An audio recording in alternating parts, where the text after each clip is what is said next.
the drama unfolding on Westfield. It's like he probably reloading HE at this point. He doesn't have any boots remaining, but he gets the shot. And now the clueless guys are showing. You can dispraise me and you can condemn me for everything that brings me spark in my life. I was ashamed of my morals and principles, try to achieve my own goals, choose my path. We are not monsters, we are different, we live as we play. We are not monsters, we are the best in the game.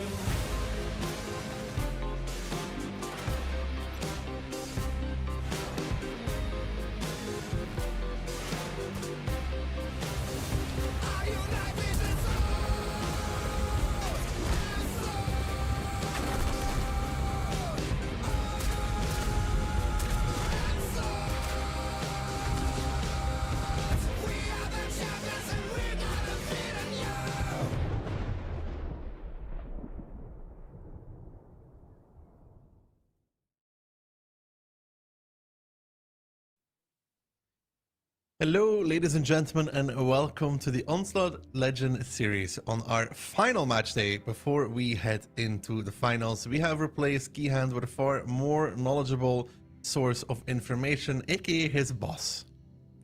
Hey everyone, it's Phil here. Usually I'm behind the scenes, but yeah, today you'll have the pleasure of enduring me for at least the first match. Yeah, we took one German and we put another, so everything stays within balance. Now we just need to get rid of the Brit. But outside of that, Phil, yeah, behind the scenes, today is an important day for these teams. We in the final match day on Sunday. We have the finals, so a lot of action happening there. EU finals, NA finals, a lot of money to be passed around to potentially some very happy players and some very disappointed players. Yeah, as you said, 4 teams will make it to Sunday, and 3 of them for EU are already locked. Cashback currently holding the top 1 spot, and it's fairly unlikely that they will be kicked from that position. The second place, Hit and Run, as you can see, in theory, those 4 points, they could still get there, but the difference is still 5 points apart, so it would be a big win for Hit and Run and a big loss for Cashback. Storm on 3rd position, also safe, and then Mafia right now 3 points above W on 18. Do you think they can do it? I don't know, Phil. I don't know. That's a big question. That is the storyline of today. W, where do they end up? 5th or 4th?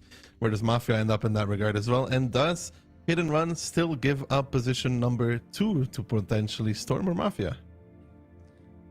Yeah, so... I mean, Cashback is locked, right? They have 29 points. Hit and Run has 25. So Hit and Run can't catch them anyways. 4 points. They can. If they win high enough that the difference catches up. Yeah. But yeah. How much points do you get for a win? 4. How many points does Hit and Run have? The 4 points less than Cashback. Why does it say 29 and 20? Oh yeah, 29 and 25. That's 4. Yeah. True, Phil. Perfect. True. But when That's it so comes unlikely. to drops, as you can see, it's not only 4 tokens today, but the full 12 last week, very stacked. Yeah, stacked is also the prize pool. We have nearly reached 65,000 You will definitely euros. cross the 65,000 euro mark, and this is running until Sunday. The right? weekend. Yes, the weekend. Does it cut off on Sunday or before that? I'm not 100% sure, but definitely until the stream is running. Okay. So maybe like Sunday evening, something like that. All right. So And obviously the NA stream will happen there as well. 15k on the line. Yeah, we saw it last weekend. Stacked and Dopamine have qualified. But yeah, today's schedule, as you mentioned already, W versus Solyanka. If W doesn't win, they're out. They also can't go to tiebreaker. And Hit and Run versus Mafia. They also rely on Hit and Run winning this one because they can't catch up to Hit and Run anymore. Exactly. But yeah, let's start into the first match. How serious do you think expectations? Solyanka is going to take this, Phil? I mean, for them, they basically should think about if they want to play in the relegations against Mafia or against W, right? Because if they want to play against W, they should try to win this. I would play against... I would try to play against W. Maybe that's just me. I mean, we will see. I would right now expect both of the teams, Mafia and W, to be a bit stronger than Solyanka. but the team has really shown very good, skill/threats against Cashback last playday, and I mean the tiebreaker match was the 63 or 73 seconds cap on Murovanka, but beside that we saw some nice matches on Pilsen, for instance. So I think they have a good chance of making it a close match next week, Tuesday. Yeah, I'll be covering those matches, Phil, for you. Just because I'm just that nice, I will be covering them. Because it is going to be a clean feed, right? Yes. Exactly. So tune in then as well. That's going to be very interesting. Community predictions, less in favor of W than I would have expected. I would have at least expected 69%, but it's at 68%. Extremely disappointing if you ask me, but still, with the recent form of W, you would argue that this is more like an 80-20 in my opinion. But maybe people saw that Solyanka gave a good fight towards Cashback. They made it to the tiebreaker and at least secured a point. It didn't matter in the end, but still it wasn't just like Cashback running over them. Do you remember the score of the community prediction? Like 95 to 5%? Something like this? Something like this. So I think they did much better than the community prediction would have indicated. And one of the players that is responsible for that, you can see right now, is Eskank. He recently played a lot of Grilla and E4, and I think he's the second or third highest player by damage dealt right now. And if you're considering that Solyanka is at the bottom of the table, that's pretty good. Yeah, especially because they've lost a lot of rounds rather quickly as well. Then map pick and ban, so W removing Ensk, Solyanka removing Ghost Town, and gives us Murovanka and Airfield as first two maps. Murovanka, a map that W played a lot. Yeah, but Solyanka, especially in the first phase, has also played a lot of Murovanka. And what wonders me is that Ensk was banned by W, even though Solyanka is usually the team that has Ensk as their permaban. Maybe they really didn't want to take the risk of running into a Solyanka Ensk pocket pick. Yeah, so Airfield and Westfield afterwards and Studzianki tiebreaker. I guess we'll have to see if we reach that point. If we reach that point, but this overall match could not be the fastest that we've ever seen. Murovanka can lend itself towards those quick cap plays, but can also be more of a slow drawn-out battle, of course. And then Airfield after is also really not fast. I mean, W tried to make it fast against Mafia, if you remember, and that didn't work out whatsoever. Yeah, a lot of interesting things. You can see the phase 1 scores as well. W won against Solyanka 3-1. But I think since then the strategies have shifted quite a bit. I think at the very first 3-4 playdays we barely had any bad chats. And then we had a moment when there was too much of it. Like I remember Westfield games with 4 bad chats from W. So maybe now we will be somewhere in the middle. I think they also reduced the amount of V4s that they picked, but we'll have to see. Do you think they will play some kind of cap rush again? Oh, wait, Mafia? Yes. Or some regards. Bliskavitsas towards the camp. They've always, in all of their recent Murovanka rounds, they've been very 1-2 centered from both sides. Potentially to cap themselves, potentially to counter a cap play from the enemy team. They really haven't shown any tendencies to go towards the forest, and we saw, for example, in the last playday, Solyanka go towards the forest, Cashback just simply capping out. It is pretty hard to deal with the cap on this map without control of the strikes, and both strikes are actually not able to be taken in safety for either team. Do you think it's worth it to take a medium like a CS that has the small inbuilt strike with it, or is it just too big of a cap circle to gamble? I was thinking about sending a CS to the mid strike straight because it gets there so quickly, you know? And maybe you can take it on time. Solyanka is, however, bringing us yes as well, a bad shot, an AX, triple Bliskas, and a 268 V4 to round it off. I mean, the Centurion of Got You Baby has been something that has consistently stood out for W. And then, yeah, the 4 Bliskavitzes, 1 V4, and Clove in the RHM. Recently, they have been playing a lot of double RHM as well. For instance, on Ghost Town and so on. But yeah, we'll have to see if that goes well. Both these teams could play towards the cap though, Phil. That is possible. And you can see already Solyanka making a little bit of a split, a bad shot and a V4 towards the outside, but mainly towards 1-2. And for W, Phil, similar story. Yeah, we'll see the light tank approaching fairly slowly there. But yeah, Vladislav, as you mentioned, there was an option to send him in the cap, but he immediately approaches the small spotting like niche there, spotting out Frugo, who immediately takes a lot of damage actually. Frugo minus 1.6k, gets into the cap circle, another shot by Victor, minus 2k. Minus 2.7. He's a one-shot now. It will Trashbanner pick him up. Victor picks him up in the bad shot, and Frugo is out 45 seconds into the game. That is the Frugo attack. Miku not looking to do much better in his Blitzkavitze either. W had a plan to start this match strong. They need the points to move on, but so far they're getting moved over by Solyanka as W with curious movements. Send in Frugo, send in Miku with no follow-up whatsoever. One falls, the second one falls. Now Itox is also just surrounded by the guns from Solyanka. Victor says thank you very much, clips him out. Click is able to retaliate on Vladislav in the CS63. But speaking about a false start from W, this is definitely one of those.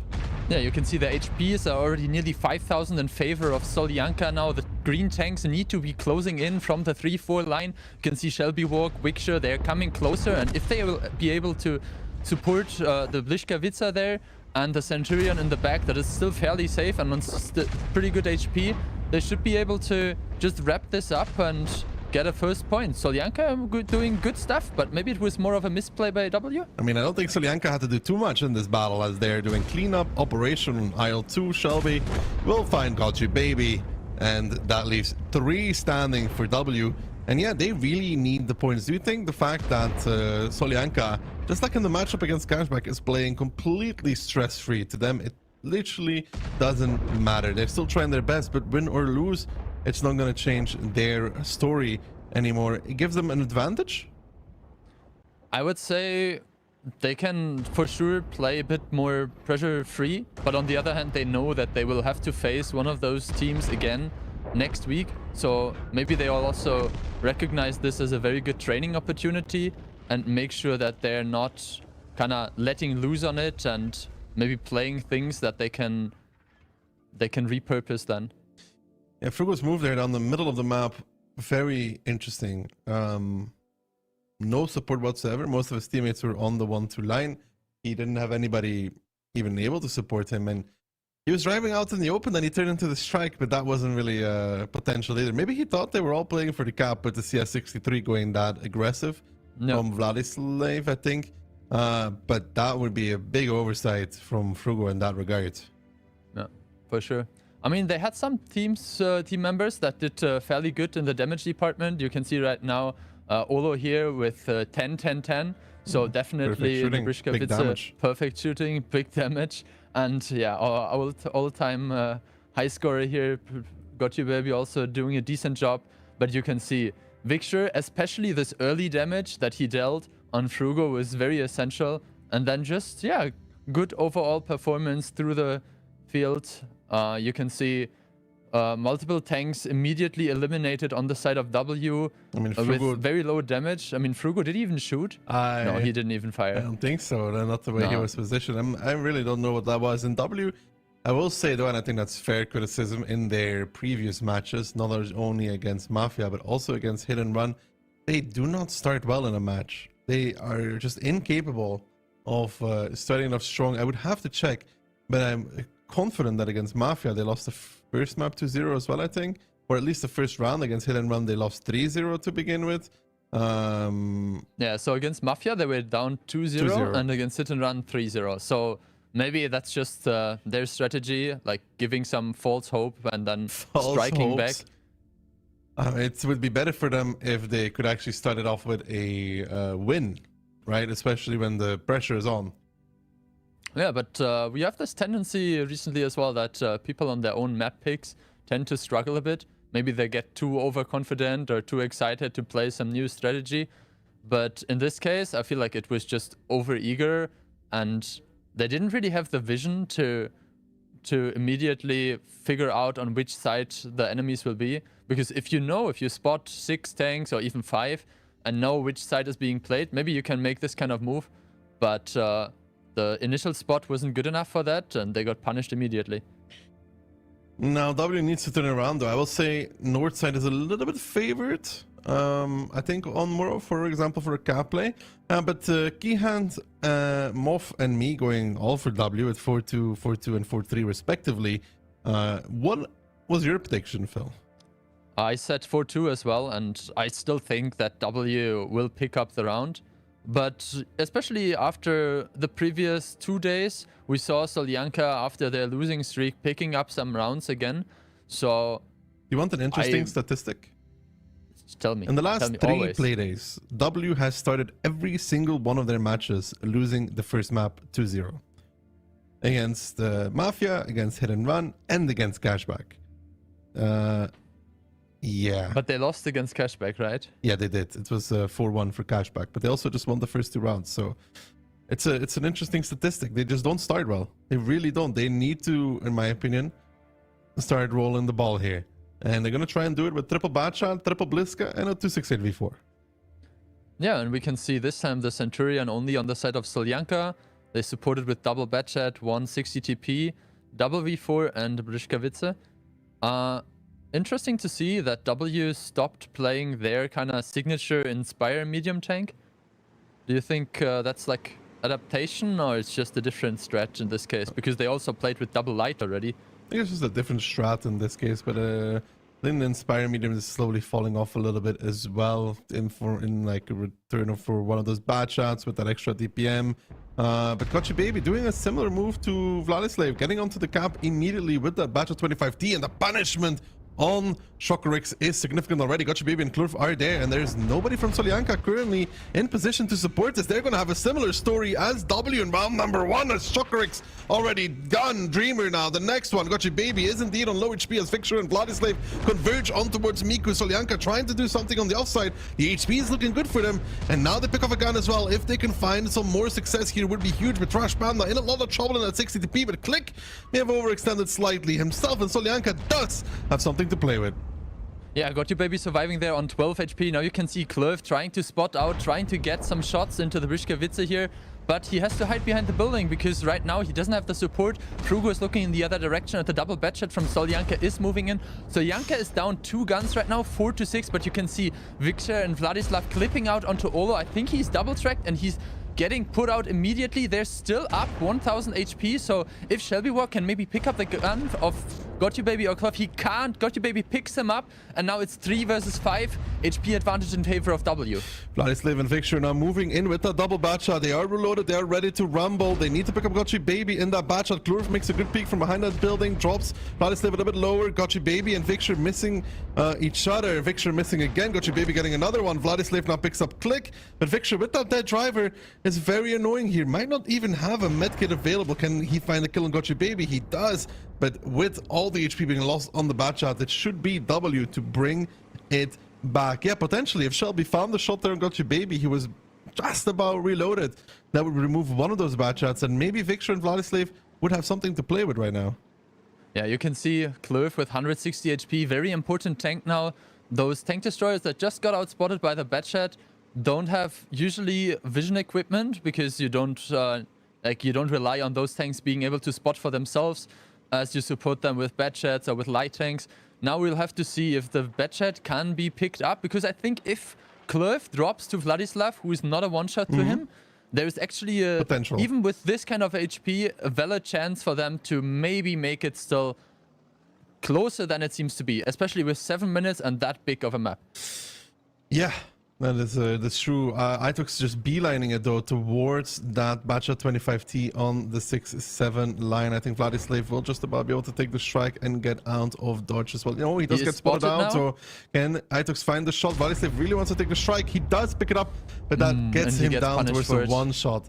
Now they'll have to use the info, and they'll somehow have to strike the batchat. Klurf should be dead here. He didn't even have any speed, so he falls. So now it's a 2v2, but I think what W is going to do, Phil, is take an info point, take a strike, and Victor with that driver, I don't think he has a medkit. I'm pretty sure you could check that even if he has a medkit or not. Is not going to be that fast, so it's going to be really hard for him to dodge the strike. Yeah, you already said it correctly. Victor does not have a medkit. They had the idea of pushing into the initial position, and he went for fuel. So he will be playing without a driver for the rest of the match. And the important thing is that W has this option of doing what exactly was done to themselves. They collect the strike, they collect the spotting point, and then you know where the tank is, you immediately plant the strike on it, roughly put it in the middle, and then there's barely any chance with a Batchet to move out of the strike.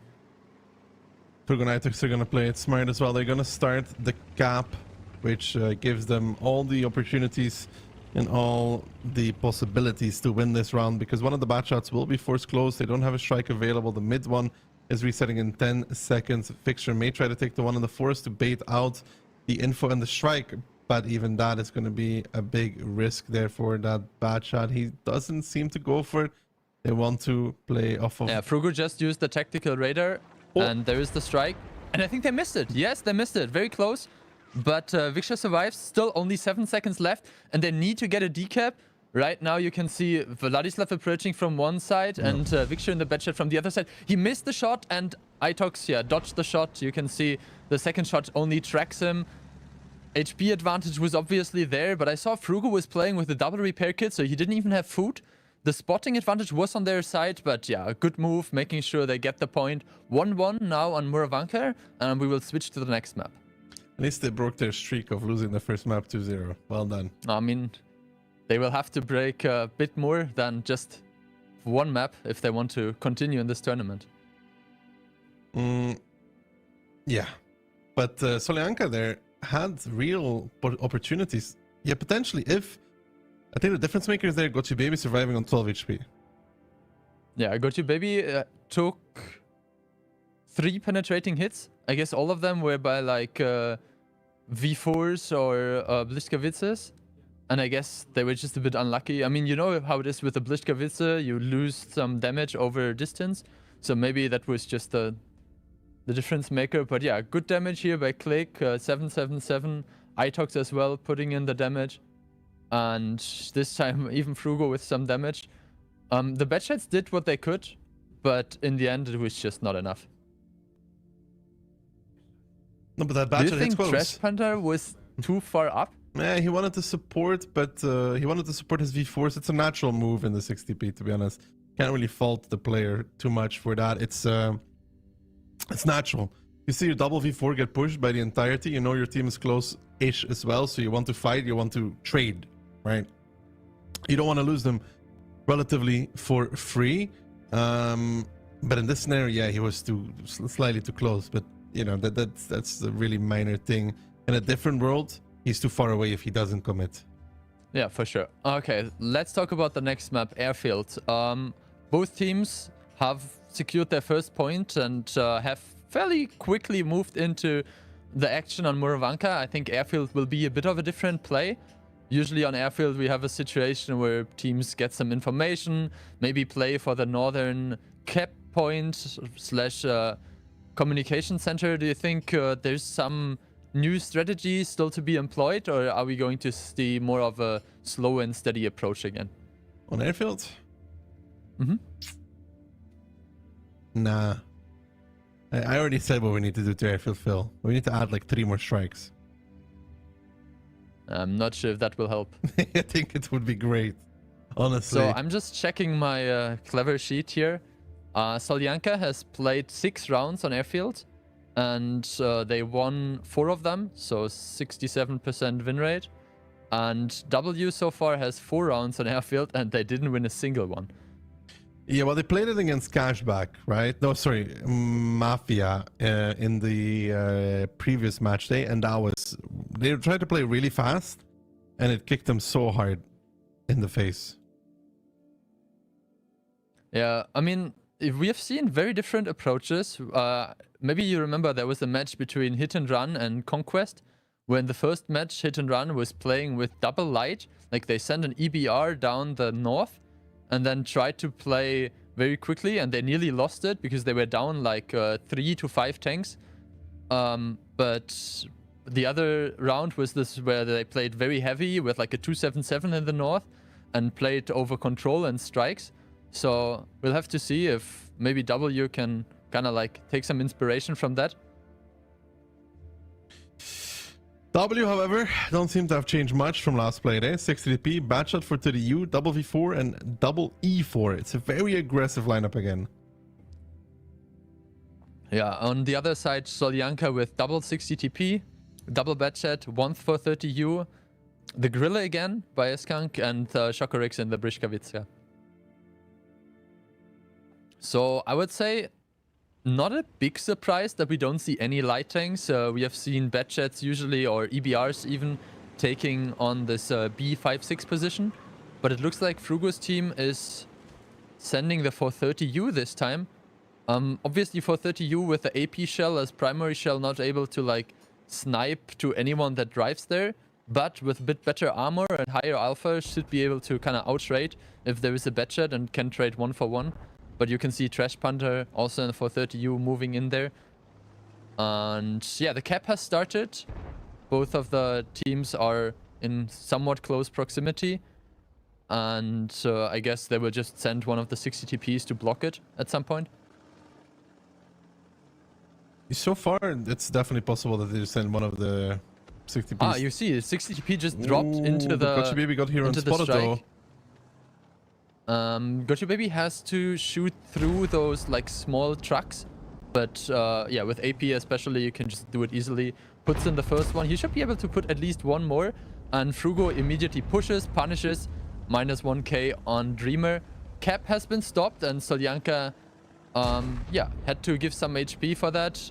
Very good shot by Gotcha Baby, putting in another one into Dreamer, and yeah, I think it's a fair trade. He took one, I think, from the Brishkavitsa, but via the damage reduction on distance, it was only 500, and now he has a fairly good position there to crossfire and support Frugo.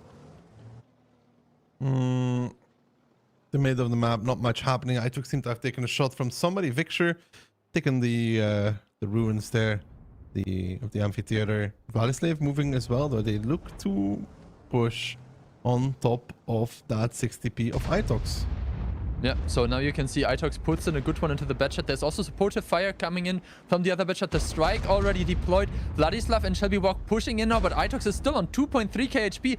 The damage is going, but damage is mostly falling into Solyanka's tanks. Dreamer now there to support as well. Itox, first one to be picked up, but Click is there to support. Clove as well in the E4 together with Olo giving some supportive fires. W is still on 17k HP, and Solyanka is down 3.5k HP now. Yeah, bad move there from Vladislav, to be honest. Trying to push past, gets caught by the V4. Gets caught by the E4s from the balcony as well. Now Victor trying to trade it off against Miku. Shelby desperately trying to come and reinforce, but Klur from the top will pick it up. And now Miku trading out his clip in that Batchat. Dreamer getting pushed upon as well. And you gotta remember this whole time that Grilla is just sitting there doing absolutely nothing. And he has also a 4 to the U out of the fight. So for Solyanka, this fight is a one that they cannot win. I think Shokorix now realizes this as well. He might back off from this, but not before he tries to pick up solo. He will find the kill, but 3v5 for the side of W. They will find this Blitzkavitsa isolated, and Gotcha Baby will not be losing against Trash Panda either. Yeah, I have to say, this is the second time that we see a team completely playing without the Grilla. Like, they decide to pick this vehicle that is more good, like an SDRV, to have vehicles push into you, peek into you, provoke a push on top of you, and then you make a move on the different side of the map and you end up completely not involving one of your main damage dealer tanks. So even if the Grilla now maybe deals like 2-3 more shots of damage, it's completely irrelevant to the outcome of the game. Some potential was there with the overpush, but not when you have a Grilla completely out of the fight. And then on top of that, you also have a 4 to the U out. So W has that extra tank, and then the Batshot unable to escape as well, leading into W, picking up their second round. And so far, after a false start, they seem to be doing what they're supposed to do in this match, which is win. They're going to put a 2-1 over Solyanka. And yeah, we got to remind everybody, though, it's really important for W. They cannot go to tiebreaker. Yes, so the points are distributed in the second phase as 4 points for a clean win. Clean meaning only giving maximum of 2 points to the other team. If it goes to a tiebreaker, they will only get 3, and that will not be enough to catch up with the team that is above them. So Mafia already have 4 points more, and that basically requires W to make a quick victory here. Mafia has only 3 points more, Phil, but it's more like the round difference is almost impossible to bridge for W. Exactly. So Miko, good stuff. We saw he was the one basically defending Itox there. 17 out of 18 shots immediately went in, and yeah, Gotyu Baby somehow managed to put in some good damage, maybe in the Grilla in the end. But yeah, the Grilla 15, we talked about it. He did 2 shots in the end. Those were the shots that were completely, yeah, not making any difference. And sure, we see that there were some other tanks that picked up damage, but yeah, the pushing Batchat didn't even get out a full clip. I think he even died like in the same moment that Itox died, basically. And the other Batchat also only 1 clip of damage. So in this case, it was just not enough. We see there were some damage-dealing tanks that did a decent job, but yeah, the defense of W was just too strong, and the E4s managed to get in the damage much earlier than the other tanks. But playing without that Grilla is just never going to lead into a good result for Solyanka. I mean, taking that fight, you're always down a gun, you're pushing in first, you're taking more damage, the Batchats don't have time to reload. The Grilla is a really powerful tank, but not if it is, you know, just sitting there like, guys, I can't shoot anything. Especially if you decide to pick the 430U for the North. I don't think it's, in general, a bad pick, but if you pick a Batchat or a CS even, you can just rotate the tank. You will only have the Grilla out of the game, and in theory, if it's Grilla versus 430U that is out of the game, it's at least 6 versus 6. But in their case, they had 430U and the Grilla in the North, and yeah, neither of them could really contribute to the game.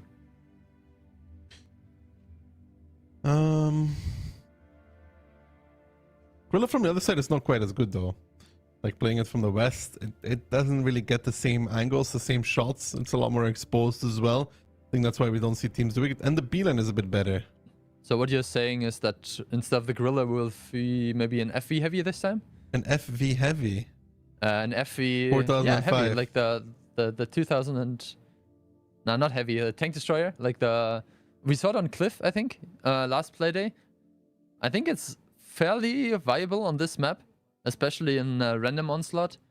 You can basically peek, even if you get some shots, you have the same ability as the Fosh B.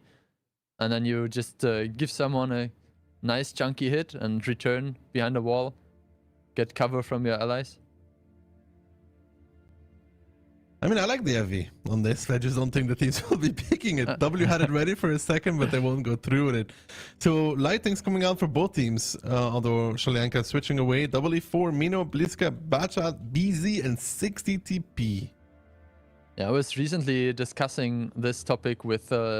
I don't know, some players ask me about vehicle-specific win rates, and the Minotauro was played like 30 times so far, and has like 33% win rate or something like that. So it'll be interesting to see if the Minotaur this time can work. Yeah, you pointed out the light tank, again not played by Solyanka, but this time Miko picks an EBR. So this usually indicates some pressure onto the B line. There's the radio point, and maybe the radio point can then enable you to take the cap circle there as well, and get the strikes on a regular basis.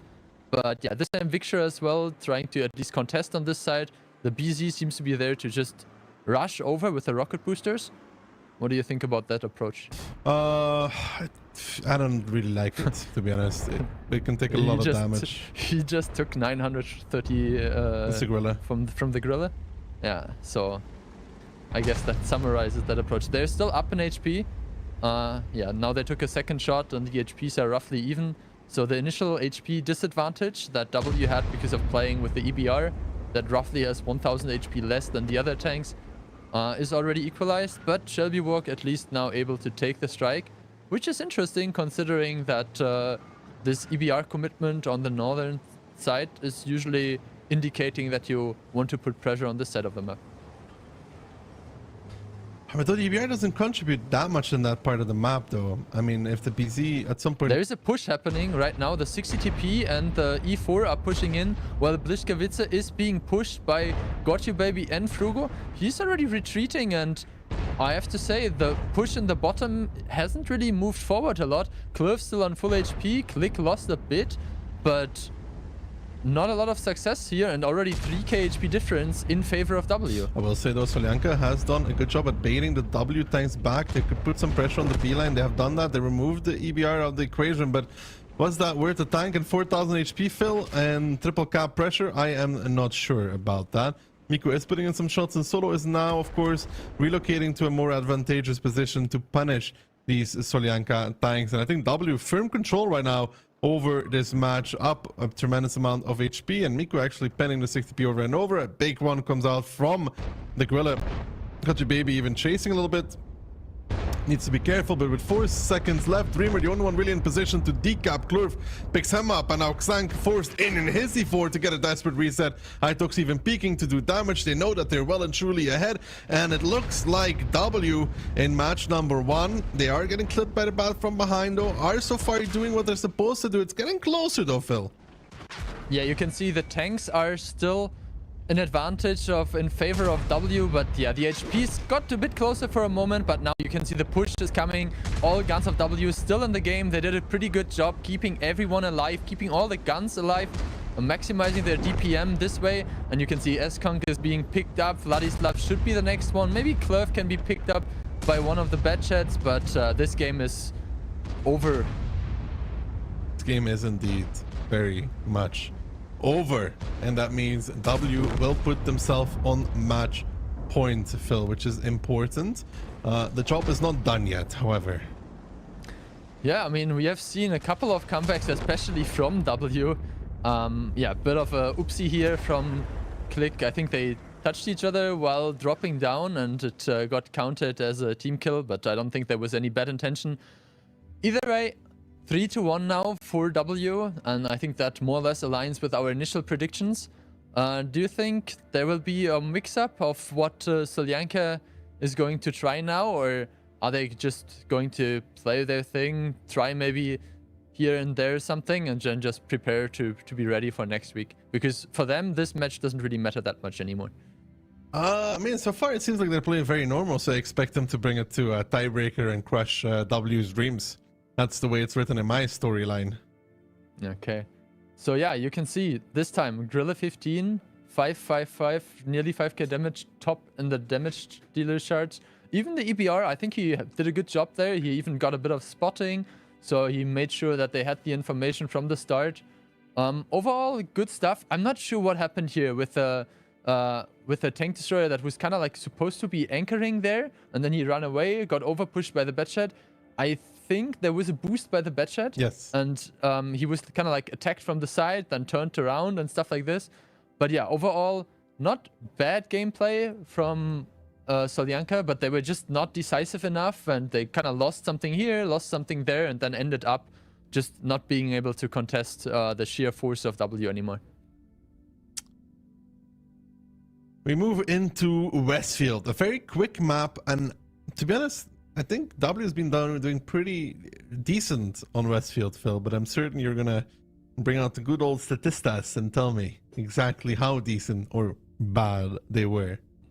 Well, so as you said, yeah, W has played quite a bit of Westfield, 7 rounds in total so far, but as they had some oopsies with this 4x Batchat strats, they ended up playing only 43% win rate. So in 7 games, 3 victories and 4 losses. And yeah, Solyanka has played 7 Westfield games as well, and they have the same win rate. So both of them are 3 out of 7. Maybe they will move up to 50% for this time now. If it's a 1-1, we'll have to see. Do we think that W closes it out in this round, or Solyanka has at least one more in them? I mean, you know how it is with W. They're a bit of a coin flip, hit or miss sometimes. So if they just don't do anything crazy, I think they can just rely on Solyanka having a bit less control, doing a bit more unforced errors, and they can just take it home. But if they try to be too over-eager and end up committing into some difficult situation, they sometimes can't control the situation anymore, and then they might come back to regret this. But when we see the lineup, I think we can already figure out the general approach, and then we will see if this is something that is more of a standard strat or something more risky. I don't know, we haven't seen a lot of quick cap plays anymore. I think teams have again stabilized on how to deal with the cap, and it's mainly a fight around the middle with one tank playing the north like an Inspire tank, and Solyanka is quite similar for that. They have an E50, an STB, a Badger, double Bliska, an Minotauro, and an EBR. Yeah, you can see there is a second SDB, this time played by Jekifa, the special weapon himself. The special weapon. Yeah, so double Badget, double Inspire tank with a Senti and STB, one Badger and double Briskavitska. I have to say, this Victor STB gives me a bit flashbacks to the Phase 1 match. I don't know if you remember, but they were in the cap. They were having, I think, like 99 or something like that cap points. And the strike missed that was supposed to decap them. And then Victor overpeaked and got decapped himself in the STB. They were playing from the other side. So the side that Jekifa will be playing the STB from now. But we'll have to see if this fairly light lineup of W can compete with whatever the plan of Solyanka is. W in the beginning, centering completely around the north side of the map. Jakefa with the STB getting a few shots in. The EBR taking the info, the STB taking the strike. Triple cap pressure is on those Minos and Bliskas arriving on the outside. But here comes the overpeak from Frugo, from Itox, from Click. The Batchans may be joining as well. They know that currently there are some tanks out of the fight for the side of Solyanka. But can they do enough before they come in? The Bliskavitsa gets struck, gets held, gets now pushed by the double Badger and Bliska from the side of W. The Batchans now swinging in as well, and they've swung onto Dreamer, and Xank now trying to pull back, but he's pulling back on towards the side where W is present. Can he find Miku? No, he cannot. Miku bailing out of that area. Frugo pretty low as well though in that Badger.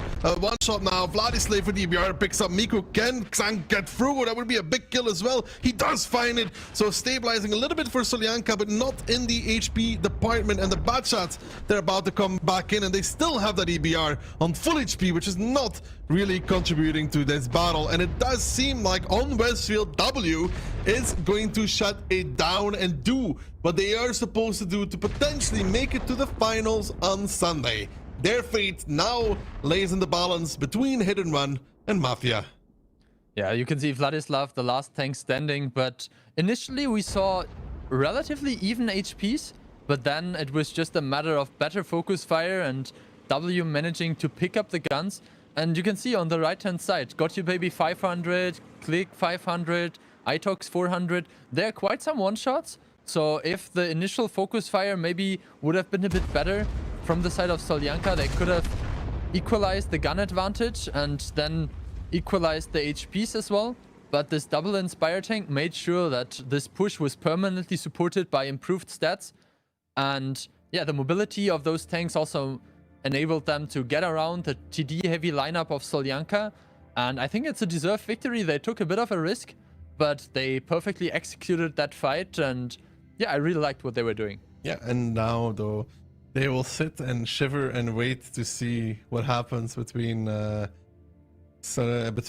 and Run and Mafia, right? Which is our next match, if I'm not mistaken, as well. Yeah, we can take a quick look at the post-game stats. You can see Got You Baby himself, 11-11 again, top damage dealer here. Overall, good shooting by most of the vehicles here. Fairly low amount of missed or bounced shots. But in the end, the just focus fire and this double Inspire tank helping out was quintessential to their victory. And I have to say, even though Frugo ended up being at the bottom of the damage chart, and it has been memed quite a couple of times already, they did a very good job in sending the tanks that they wanted to take damage first, and then came in with the Centurion, with the Batchets, with the STB, and making sure that their softer tanks are not the ones that take the initial brunt of the damage. So we've had W versus Solyanka. Next up is Hit and Run versus Mafia, which is probably the most important match of the day. Mafia has their fate to play for. Do they make it to Sunday? Do they drop out to W? They need 1 point. I have to say, like, the storytelling of W winning the last rounds and tiebreakers or coming back from a 0-2 would just be too good. So I ended up predicting against Mafia. I think Hit and Run has done a decent job in the last couple of days as well. They dropped this match to W, but I think they maybe just were a bit over-eager after their 3-0 initial start. So I predicted for Hit and Run. We'll have to see if they can do it, but that's something that you will find out after the replays.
humanity's new hope. Soon, I'll share all my secrets with you.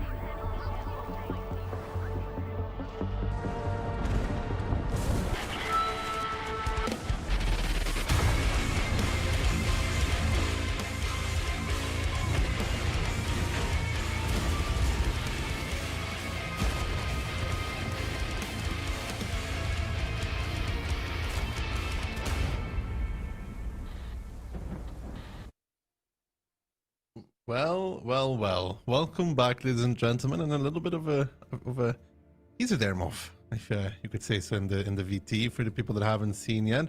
How the Babylon project with the Myrni returning. You excited, Moff? Oh yeah, I'm so hyped. I love. You know, when you say it like that, bro, it really doesn't come across like you I actually meant it. That was the most. Games. Do you? Because it sounded like somebody forced you to be like happy about it. Yeah, totally would love that. The thing you have to That's understand cool, is my natural state of being. I generally don't excite. You have to get used to my dulcet. I made tones. you laugh once. You know did what? make me laugh once. I You've did got to make get you. used to my dulcet tones. Like We even were when I'm playing Onslaught, excited. I think, and I made a joke, and you giggled, and I was like, I think that's the first time I've ever heard that man giggle in his life. Well, I there was, it I is. was, I was pretty proud of myself. I'm gonna be honest. I remember it. It's like, was that a muff giggle? Yeah, it was. It was. Yeah, I'm excited actually. Always a fun mode to play. Also very stunning graphics. But there's an article on the homepage that you can read if you want to know more about that. We're gonna focus back up. Hit and Run versus Mafia. Very important. Yeah, it's the second most important match of the day. W versus Mafia for that final qualification spot into the playoffs. 3 teams are locked in already. That's Hit and Run, Cashback, and Storm. So it's really about whether Mafia can get onto match point, right? Because all that Mafia need to do today is get to tiebreaker. If they get to tiebreaker, if they get to 3 points, to 3 round wins, then they will qualify to the next round. And there is nothing that W can do about that, despite the fact that they have won 3 rounds in a row to even make it possible that they could. However, Mafia, they have to go through Hit and Run, which is an opponent they are very, very familiar with, of course. There's a lot of lap over between the Polish rosters, and it's definitely not an easy game. No, definitely not going to be an easy game. Who did you predict? I actually went Mafia 4-3 because, let's see what the community goes. What the hell is that? 71% in favor of Mafia. I don't know about you, but that's kind of surprising. I would have expected the community to be going in favor of Hit and Run, if not, like, at best 50-50, but 71% for Mafia there is quite surprising. There might be a production error, which is would explain why the prediction is like that. Would it explain? Perhaps, but you know, Mafia are a strong team. It's 70% Hit and Run and 30% for Mafia. The production is just a Mafia bias. Yeah, but Mafia is a good team. You know, they're definitely capable of winning this game. I predicted them to win 4-3 in tiebreaker, and I did that because of the way that the map veto has gone. And Phil, who of course was on the stream just now, he has this brilliant spreadsheet, and I have been absolutely nerding out, going into all of the details, looking at all the win rates and all the different maps and how many times each team has played said map. And Mafia's win rate on these maps that are in the veto compared to Hit and Run, it's so much better. What do you think of the maps that were picked? We'll get into them in a second, but you know, Baby told me that they're cooked. You know, that was his response when he saw the maps. It's like, it's over. We're out. We lost. No fate. You know. I disagree. I fundamentally disagree, and we'll get onto that when we see the map veto. Here, of course, player profile, Ketsai, always the top performer for the side of Hit and Run, always playing those high damage, high impact tanks that are required for his team. But again, I think the most important stat always to look at is the pen rate, because the pen rate really shows like how the player is feeling, whether they're relaxed, feeling comfortable, and 93% is very, very good. Yeah, Katsai is really a jack of all trades kind of player. Plays anything, plays everything. He's pretty good at everything as well. So the man you need to be the unique kind of player that can step into the role of anything and make it work. But yeah, okay, let's go back to last play day. Of Mafia had W on the ropes. They did. After the start they had. And then somehow W managed to turn it around. They really were going on quite the fairy tale run the last few play days. This miraculous turnaround in form. They looked so poor in the early stages of the season, and suddenly they've come back. Before 3 days ago, when they went on this run, they had only beaten one team in the top 4, and that was the sort of questionable win against Cashback when they had a bunch of those disconnected EBRs. Anyway, the map veto. The reason why I think it is really good for Mafia is because they have been allowed to pick Pilsen, right? And Pilsen is their most played map. 10 times they've played it, and they have 70% win rate on it. The next map that's been picked by Hit and Run is Ensk, which is Mafia's second most played map, which is 9 times, and they have 56% win rate on it. The next map is Airfield, which is Mafia's third most played map. So Hit and Run have allowed Mafia to play their 3 most popular maps. Yeah, that's why I think Baby said that they're cooked. You know, they're all of Mafia's favorite maps are coming through. Oh no, in my head I went the other direction. I was thinking that it would be good for them, but of course it's Mafia that they are directly competing with. So I do fundamentally agree with that assessment. That they're cooked because Mafia gets to play all of their favorite maps? Yes. Well. Do you think there's any collusion going on here? Because, collusion. You know, Hit and Run and Mafia, that I'm not sure about. I'm gonna make a statement here, Moff. Right? Technically, Hit and Run, this match doesn't matter that much for them. No, it doesn't. They could be first, but it's very unlikely for them to be first. Do they have to play all out? They don't have to. Can you blame them if they don't? No. As long as if they get second place, then they will dodge Cashback, because the team that wins the league, when we go into the playoffs, they get to choose between the team that's third and fourth place. So as long as Hit and Run get second place, they will dodge Cashback in the first round of playoffs. Yeah, just again to remind, 4 points difference between Cashback and Hit and Run, and 5 round difference. So they need Cashback to lose without tiebreaker, and then to win like 4-0 or something. It's unrealistic that Hit and Run is going to be taken first here. There is some possibility, but it's small. And I really agree in some part with W assessment that Hit and Run doesn't have to play all out in this match. If they don't want to play all out, if they don't want to show their best strategies, at the end of the day, that is their choice. As long as, you know, Mafia didn't pay them for that, it's completely up to them, and there's not really anything you can say about it unless they like just drive backwards towards the Mafia tanks. It's completely fair game from their point of view, and the playoffs is the all-important end goal. And if you have strats prepared for that, then why in God's name would you reveal them in a map that has absolutely no consequence for your team? They are very familiar with each other though. Like, there's a lot of crossover in players like Orzik and Comrade and such. They've both played with everyone else in this team from Hit and Run.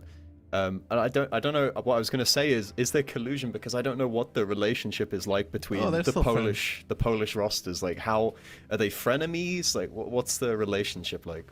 I think at least some parts of them are friends. You know, some of them, I mean, parts of them still play together in 15v15 as well. So there's definitely some level of friendship, you could say, right? Hit and Run, unorthodox already.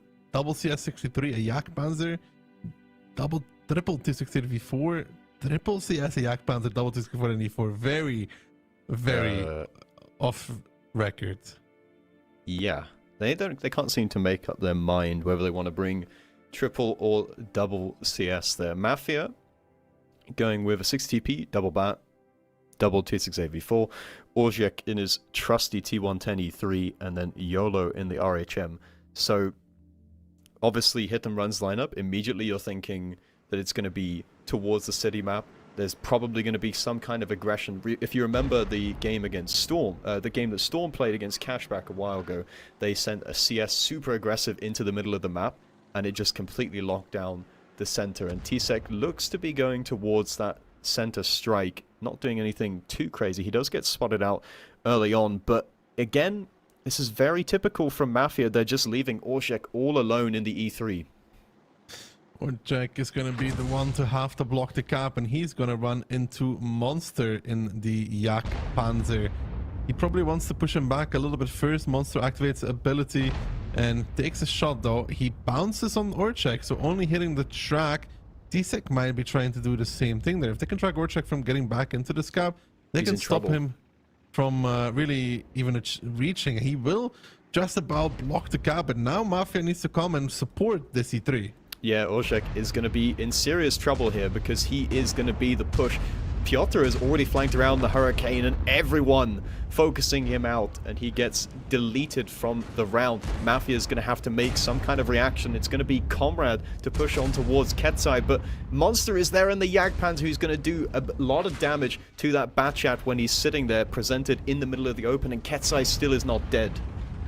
Then Keta might even flick the third and pick up Conrad, and he's going to do exactly that. So round number 1, hit and run, actually coming in strong. Not looking like they're the team that's going to release the gas battle just yet. Piotr getting caught a little bit in the CS63 though. Profuse trying to find the kill, not connecting. He's going to take a Jagdpanzer shot for that, and potentially even an E4 shot, and that's going to hurt Profuse, who will be forced into potentially overpeaking again, but I don't know if he can get away with that. Yeah, that was a bad miss from Profuse. Very important that he picked up the kill there, and now Hit and Run are going to press the advantage. It's Rishek who's coming in to support, going to ram Profuse, almost flip his tank over as they round the corner with the Jagdpanzer of Monster. Pansuri now flanking towards Kubaj, and this game is cooked in the other direction. We thought that it would be Mafia with the advantage, being able to play one of their most picked maps, but Hit and Run coming in with a clean counter. Yeah, the double CS actually working out, taking the strikes quickly. Orszak just getting absolutely deleted, and then Mafia not finding anything in return. I mean, pushing on towards the E4, they didn't even kill him, and it's going to be a 7-0 to start it off with. And just like for W, Mafia is going to be starting it off with a false note as well. They're going to be losing the first round, and it doesn't look like Hit and Run is going to give any freebies today. Yeah, it was a very, very easy game for Hit and Run, though. They just played the default strategy, and it worked out. And I think Mafia should criticize them quite a lot here, because that was a very recycled strat, right? We've seen so many times they've had Orszak in the E3, in that position, by himself, and then the rest of the team all going towards the field side of the map. And you just know that that's going to happen. You know he's going to have to drive in to block the cap, because there's no one ready on that side. There's no one there to do anything. And it's just a very simple game from Hit and Run. I don't really know what Mafia expected from that. They expected to win, and they didn't, and they're gonna be down 1-0 against Hit and Run. And maybe some friendships will be less friendly after this, Moff, if it comes down to it. Yeah, come on, bro. Just throw us a bone. You know, this game doesn't matter to you. Just let us win. You know, a round for a poor Mafia team. My kingdom for 4 rounds. YOLO top damage. Monster for Hit and Run. Good performance in the Jagdpanzer. Yeah, it was HP Pinata, though. Basically just free farming of the Jagdpanzer. Comrade presented his rear in the Batchat. And pretty, like I said, it was just pretty straightforward round for Hit and Run. They didn't really have to get out of second gear there. Nothing, you know, they didn't really have to do anything. They just played their default and they won. Okay, Mafia, return the favor. Make it 1-1. Losing 2-0 would put a lot of pressure on them. Like, a lot. It would be pretty rough for them to try and come back from that. It would be. They've got to get to those 3-round wins. Those magic 3-round wins for that 1 point. But what I want to see from them this game is not recycled strategies. This game is so important to them to make it to the playoffs, and yeah, I maybe they've played the game too much, right? They played the game they played Pilsen too many times, and they just don't have any other ideas of what they want to do.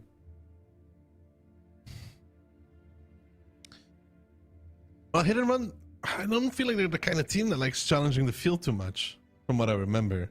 They're more of the team that plays through the 1-4 lines, where Mafia, or as I can remember, quite often likes sending a lot of tanks towards the field. And there would have been an even a bigger issue there for Mafia. If the CS on the mid strike simply ignored the strike and went to track or check, it would have never even decapped. Yeah, I mean, they could have ended the game even faster if they wanted to. But we've seen this so many times now, where the team that goes aggressive towards the city just plays to counter this one guy who is just forced to sacrifice himself for the benefit of the team, and there's just if there's no follow-up to that, then you're just giving up an entire tank for free. And that's basically what happened. Now, round number 2 on Pilsen coming in. Mafia with a tremendous amount of pressure on them. They know that W has done the job that they needed, and now it's up to them to do it as well. Yeah, can Mafia come back on round 2 on towards Pilsen? Like you said, it's important to try and keep the score close. You don't want to put yourself under too much pressure, but it's, you know, the end goal still doesn't change. You still got to get to those 3 round wins.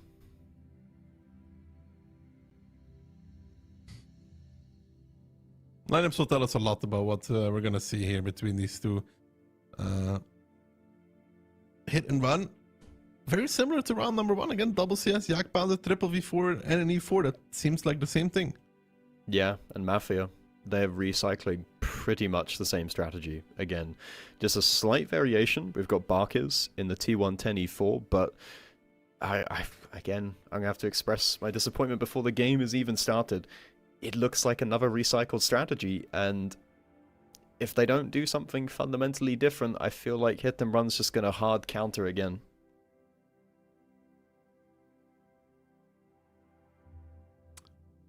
I mean, depends on if Mafia is going towards the field again or will counter 1-2. And opening wise, Mafia not really changing. Okay, never mind. They turned double V4 towards the city instantly. They did turn those double V4s over just at the end. I think they were trying to bait out a plane and then immediately change direction. We've got Rishik going super aggressive. He's going into that D4 pocket, and he's going to be very difficult to kill there. He's not going to be able to get found easily. Rexar taking a shot from Marcel. Doesn't manage to return fire, but the triple cap once again getting started for the side of Hit and Run. But this time Mafia are here with just about everyone. We've got Kubash taking the strike in the batch out. That's going to be important for resets in a moment's time. Olszek is not going to have to commit into the cap by himself. There's a V4, however, committed for the side of Mafia. That is Marcel. He's taking a bit of damage, and he's getting pushed by triple V4 now from the side of Mafia. Piotr gets behind Conrad as well. Not sure why this man had to go for that. I mean, it makes sense because the strike reset the field, so he had to decap. And he's going to drop towards the one-shot. He's going to fall as well, but he has a V4 coming in to support him. The strike is now coming in on Marcel. It misses, so far so good for Mafia. They even keep their low HP V4 alive. T-Sec now drop towards the one-shot. Do they have a strike from the side of Mafia? It doesn't look like it. And so far so good. They even have Marcel left alive. Monster and the CS63 in trouble as well. And it's looking quite alright for Mafia in round number 2.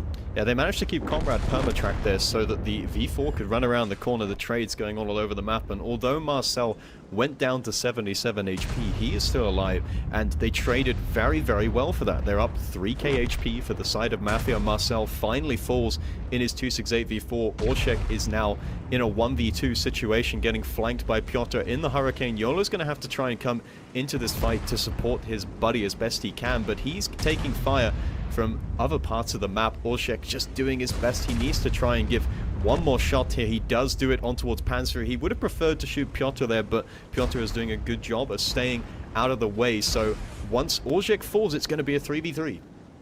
Orchek is behind that wreck though a little bit. The Hurricane from Piotr will find the kill, but then immediately after, Piotr will be fallen. Kubash takes one in the bad shot from Ketsai. Yolo needs to be careful as well. He's an HE one-shot. Panther Fury now coming in, wants to pick up the bad shot.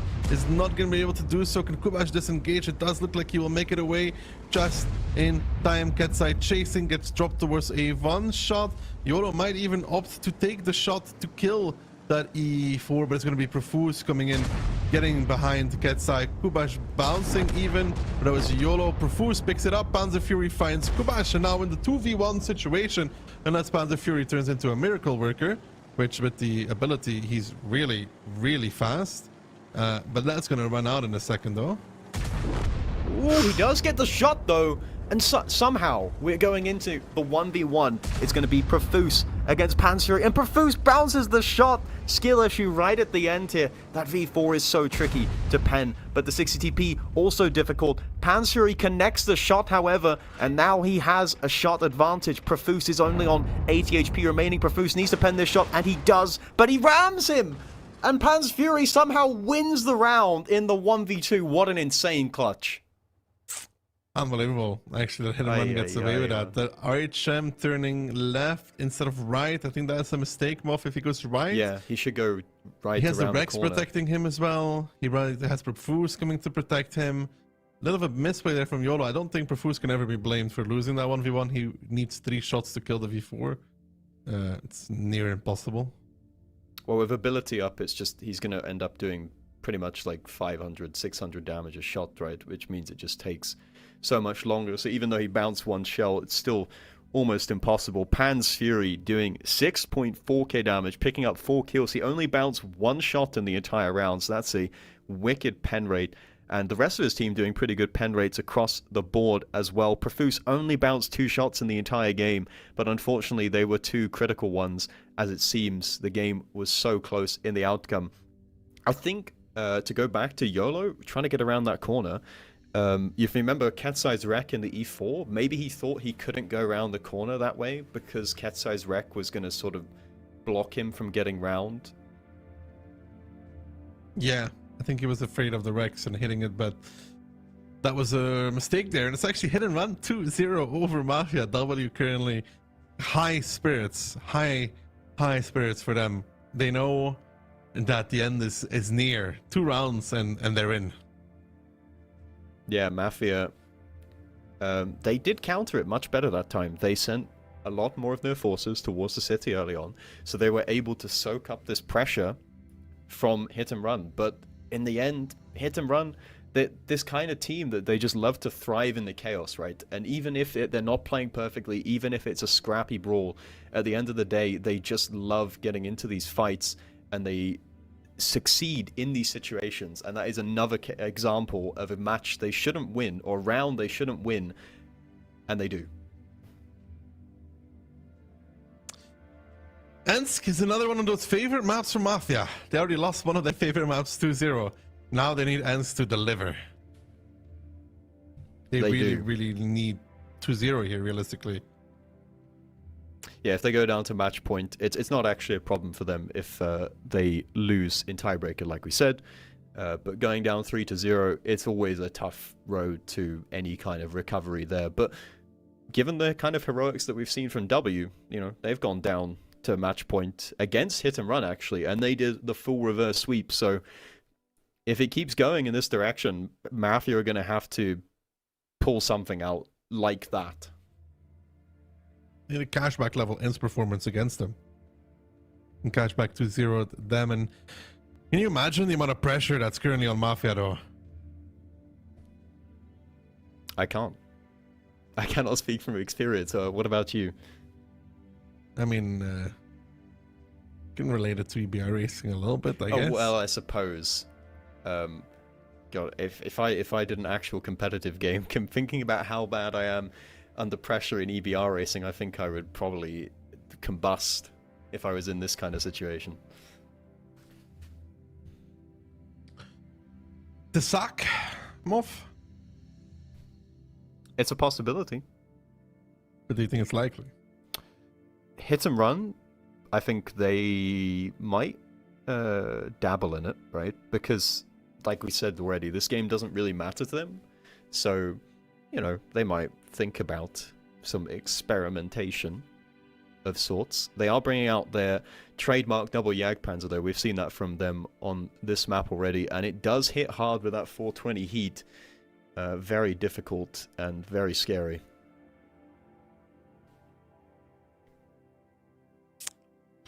Hit and run. The double Jagdpanzer making its way back. Moff Batcha 25T and Quad V4. They really like those Jagdpanzers. They do. Even with the changes to the ability, I think it was a lot more scary the way it was before. Jagdpanzer having a machine gun, having its ability reset every time is pretty terrifying. But as with every other TD, they just seem to be meta with this Juggernaut ability. We've got Kubaj going down the rails in his Batchat very early on, but look how aggressive Piotr is in the city. Is he going to spot the V4s at the start? He does. He spots out all three, and that is highly valuable info that has been gained for the side of Hit and Run. And Piotr going for that info point immediately with that Batchat will pick it up. We'll see the triple V4 of Mafia holding the line on that J line. Ketzai moving in towards the cap. Panzer Fury taking a shot though, giving one back. Park is giving a shot, but taking one back, not penning, and now Hit and Run starting to pressure this area a little bit more. Even trades across the board at the moment, and Mafia, of course, they have less guns in this area, but they're all in these pretty entrenched positions, and you can see tanks like Comrade, Orshik, they can all provide crossfire down the rails, but Hit and Run really want to force this issue. Piotr in the Batchat is committing to this fight. He wants to flank on towards Profuse and track him, but he takes a shot from the side. Can Mafia trade well for this in this situation? Piotr trying to flank him, actually switches targets, and now is just getting shot by Profuse for free. Marcel is the crunch point that they're going on towards, but they're bleeding HP for this. They're bleeding a lot of HP for this, and Profuse doesn't have the ability activated. He'll be able to block in Piotr, who's just kind of wasting his clip at this point, trying to do something. Profuse has him down and out. Tsek and Rex are trying to help, but they are struggling a little bit as well against this V4. And now Profuse is tracked by, I think, Piotr with his last shot. Can ram him from behind a little bit, but that is not going to put him out of his misery. Bark is falling now. Panzer Fury, the first one down and out for the side of Hit and Run. And Profuse trying to desperately ram this Batchat to dead, but he's not capable of doing so. He doesn't have ability for that increased ram damage either. YOLO will find Monster in the Jagdpanzer. Profuse falling now, and Mafia with 4 tanks with a slight HP lead of 2,000, but Hit and Run with the extra gun and still have a potential to close it out on Orchek on the other side of the map.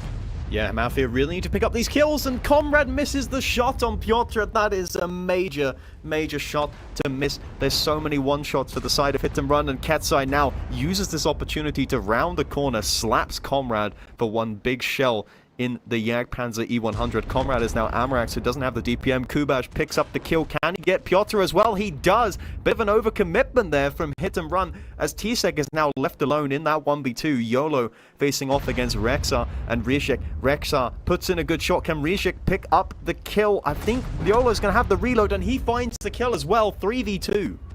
3v2 situation with Kubach on 1.2 HP, and Mafia finally look to pick up a round. Kubach needs to be careful. He still has Rexar lying and waiting behind that corner there on 999 HP. It's all Kubach that has the HP here for the side of Mafia, and Kubach trying to back off into that window. Might have overextended slightly. Getting peaked now. Bounces on the first.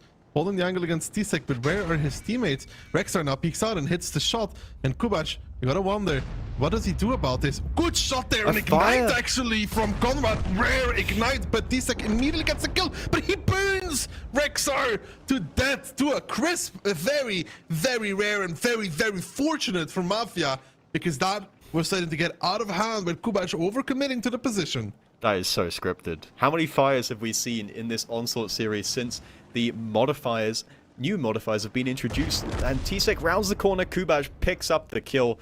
There was nothing really left for Tsek to do in that situation. And in Mafia, that's so scripted. We've seen, I think, like 1 or 2 fires since the modifiers change. For those of you that don't know, it's 50% reduction to module damage and engine fires are just not a thing now. You can still have a fuel tank fire, which is what we saw there, but the chance of it happening is just so incredibly low, and it just comes in at the most important moment for Mafia. Yeah, that was absolutely crazy, Moff. That was absolutely crazy. The fact that they were able to take that away. And, you know, it was a 3v2 there, and then all of a sudden there was a bit of an overcommitment from Kubash. I think the pressure is really getting to the Mafia side. Oh, there was mistakes on both sides there. We saw Piotr early on just kind of driving and sitting in front of Profuse and not really sure what who he wants to focus out in his batch out. I think Profuse actually made a mistake because he activated his ability, and that allowed him to get permatracked. And sometimes the ability, you know, you think, oh yes, I need to take less damage, but in that situation, he's just got to hold on to it, right? He cannot use it when the batch out is right there. If he doesn't use his ability, Piotr isn't able to permatrack him, and then he should pick up the kill. But throws going on across the board for both team. We had Comrade missing a very critical kill on towards Piotr, yes, and then Ketsai and Piotr both just driving into the open and dying anyway. I mean, I feel like they felt like they had to do something because of the positions they were in. They were kind of surrounded, but yeah, Comrade should shut down the bad shot, and then they can just chill. They have the even fight, extra HP, but luckily for them, Piotr decided then to drive into the bad shot from Mafia. They still find him, and now it's 2-1. I think this also ruins Hit and Run's chances at first, losing this one round. You may be correct. Perhaps the production can tell us with some quick calculations. It's 4-0. Yeah, okay. Cashback is not going to lose 4-0 against Storm, though. Yeah, I would agree with that. That seems unlikely. But stranger things have happened in the OLS so far. And Mafia, they pick up a round. These rounds, they're very tight. You know, they just lost the last one in a 1v1 at the end. They won this one because of an RNG fire right at the end. I mean, they may have still won the game anyway. We don't actually know. It was still pretty close, even if he doesn't get set on fire. I mean, Mafia's, then again, Moff, you know, you got to remember the second Pilsen. That was kind of Mafia's. So they're just taking a little bit of luck back. Now, they need one more round at Edsk, and they can forget about Pilsen. Yeah, they need to tie the score up.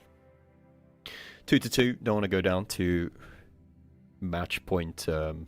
If the nerves were already high, especially that shot missed from Comrade. I mean, we don't know if it's like RNG, if he just bounced the bat shot and it was just unlucky, but if the nerves are already this high, you really don't want to go on towards match point, because that is like the peak heart rate.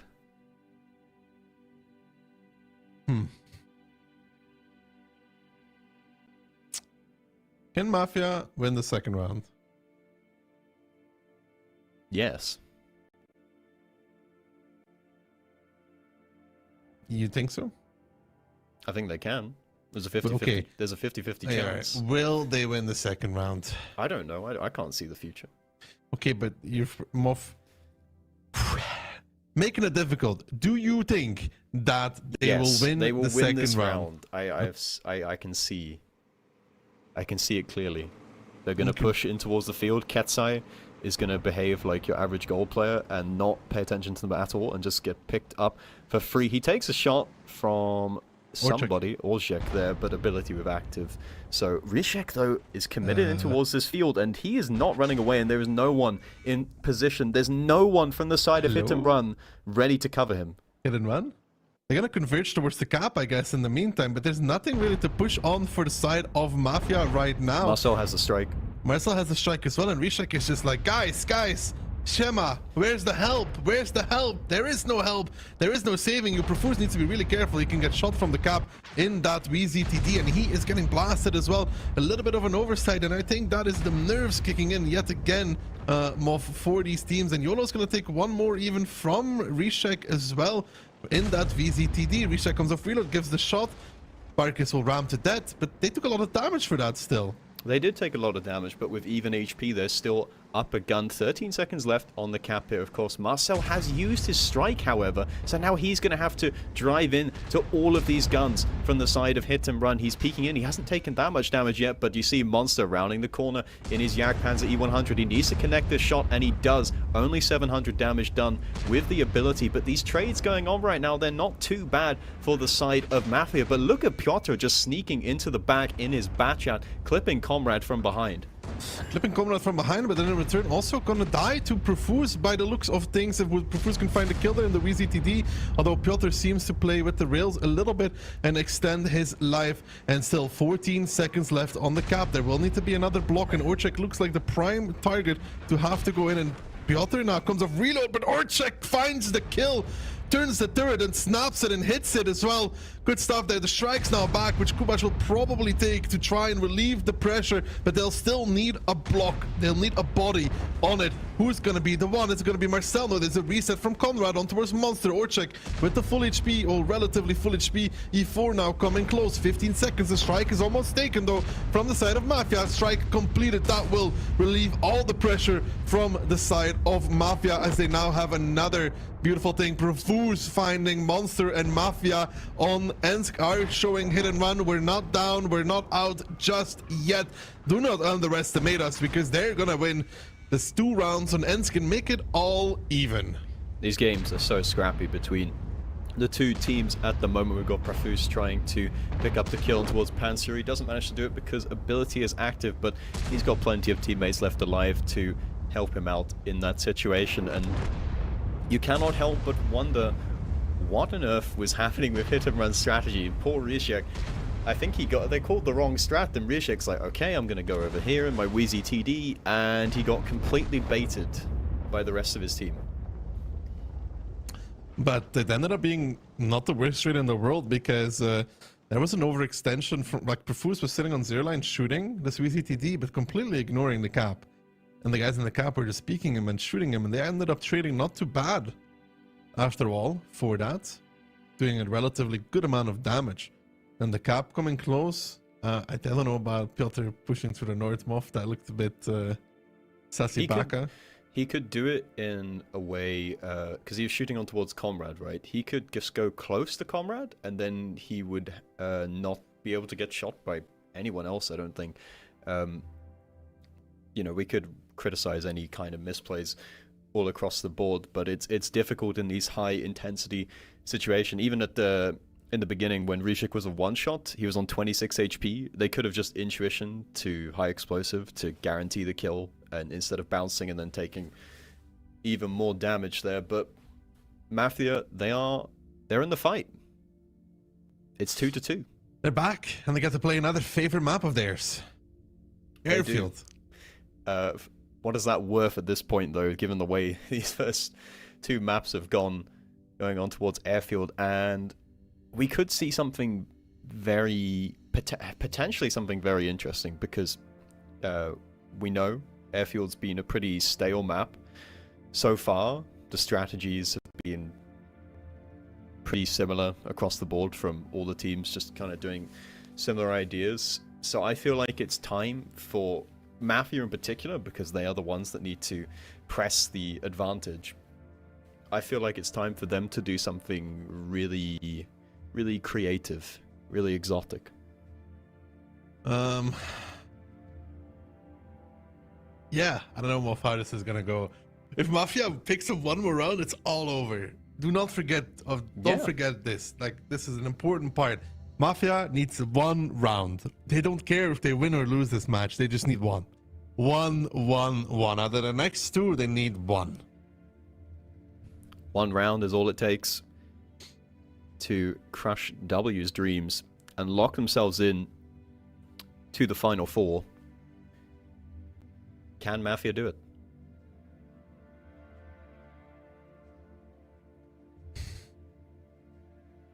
I think yes, Moff. I don't know. I just feel Airfield, picking 1 round on Airfield should be possible. It does feel more like a 50-50 map, even though it's sort of broadly symmetrical, so it wouldn't really make sense that you would describe it as a 50-50 map if it's equal opportunity from both sides. normally a 50-50 map is one that describes where it's like almost impossible to win, or one of the sides has an inherent advantage, but that's not really the case on Airfield. I feel like one round each is very possible. I don't know. I think W needed a 3-1 for hit and run coming out of Ensk.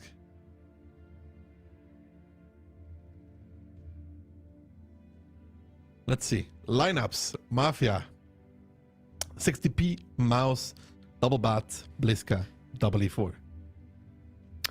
Meanwhile, Hit and Run are bringing triple Bat Chat, 1 Bliskavitsa, a 268, triple E4. So both teams liking the E4s here. We've got double Bliskavitsa, which is not a tank that we see very much on this map, but both teams' lineup, or I would say Hit and Run's lineup, is definitely looking for a fight. Mafia perhaps looking to play a bit more slow because they've got tanks like 60TP and Mouse, but still pretty similar lineups on the whole.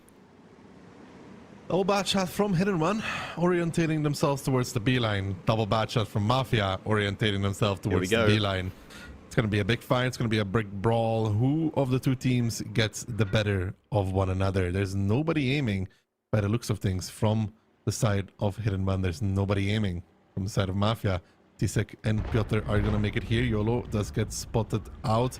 Tisek now driving through the info point. They're going to get there first. Kubac and Konrad need to be careful. The first shot is dealt by Hit and Run, and that normally decides this fight as well. Can they actually retaliate, though? On the bottom side, you see the players from Hit and Run moving in. Konrad getting clipped out. He needs Kubac to bail, and Kubac will not bail from that area, and it's going to be Hit and Run to win the B-line engagement. Kubac might be able to shut down at least one of them, though, Moff, with that bad shot ability, and Mafia in return starting to overpeak Rexar, but 1, 2, maybe even 3 bounces on Rexar. 0 penetrations from the side of Mafia's Profuse is going to be falling, and Kubac is going to be in the grave as well. Hit and Run on round number 1 of Airfield are going to put Mafia in the do or die scenario. Yeah, Mafia losing out in that bat chat. 2v2 in the north, they were still losing all across the middle, and Hit and Run are just running away with it here. Mafia not ready for the bat chat 2v2. They weren't spotted until the very end there. They just couldn't quite position their tanks optimally, and they started focusing out different guns, and Hit and Run are going to pick up pretty much a freebie here and put themselves on towards match point, but the circumstance does not change for Mafia. It is still the same situation. They still need to win just 1 round. It's gonna go down to the very bitter end here. YOLO gonna fall, and the bad shot from Mafia even fired first, but he did not connect. If he did, that's very important. That one extra shot can make all the difference in that bad shot 2v2. And then also Mafia players not able to rotate HP pool properly either, Moff, between them. Hit and Run was able to rotate the Batchat's HP effectively. Mafia, and they were not. No, I think Hit and Run, maybe we would say they had better position there to be able to swap places with each other, because we saw Mafia, they started focusing out one of the guns and then they got blocked off, so they started focusing the other. And even though it's only 1 shot's difference there, it makes all the difference in that Batchat 2v2, and you can see Tisek and Piotr, they both went down, but they both got to do an additional clip of damage, whereas Comrade and Kubaj did not. Unbelievable. Unbelievable. W is gonna be like, come on, 1 more. 1 more. It's interesting to see how this one is gonna go down. Hard to predict, Moff. Hard to predict. I guess this is the final prediction, Moff. Does Mafia pick up this round and put themselves in the top 4? Yes or no? No. No. I think Brave. I think the way broken? this game is gone, and now this is the critical moment. Hit and Run are just going to be so much more relaxed, and we know they're good in these kind of chaotic games anyway. I just feel like it's too much for Mafia. Unless they get a free pick in the opening, and then they can just kind of chill if hit and run don't give them anything for free, I think it's going to be very tough for them to win this round. Cannot believe how much pressure there is in Mafia right now. Another batch at 2v2? Maybe. Chance of redemption for them. That is kind of what I was talking about, though, when I said teams are going to start, like, doing something a bit more exotic, because we know how important controlling the north part of the map is, and the best way for you to secure that for your team is by committing the double bat. But they didn't count on the opponent taking double bat as well, and double bat counters double bat.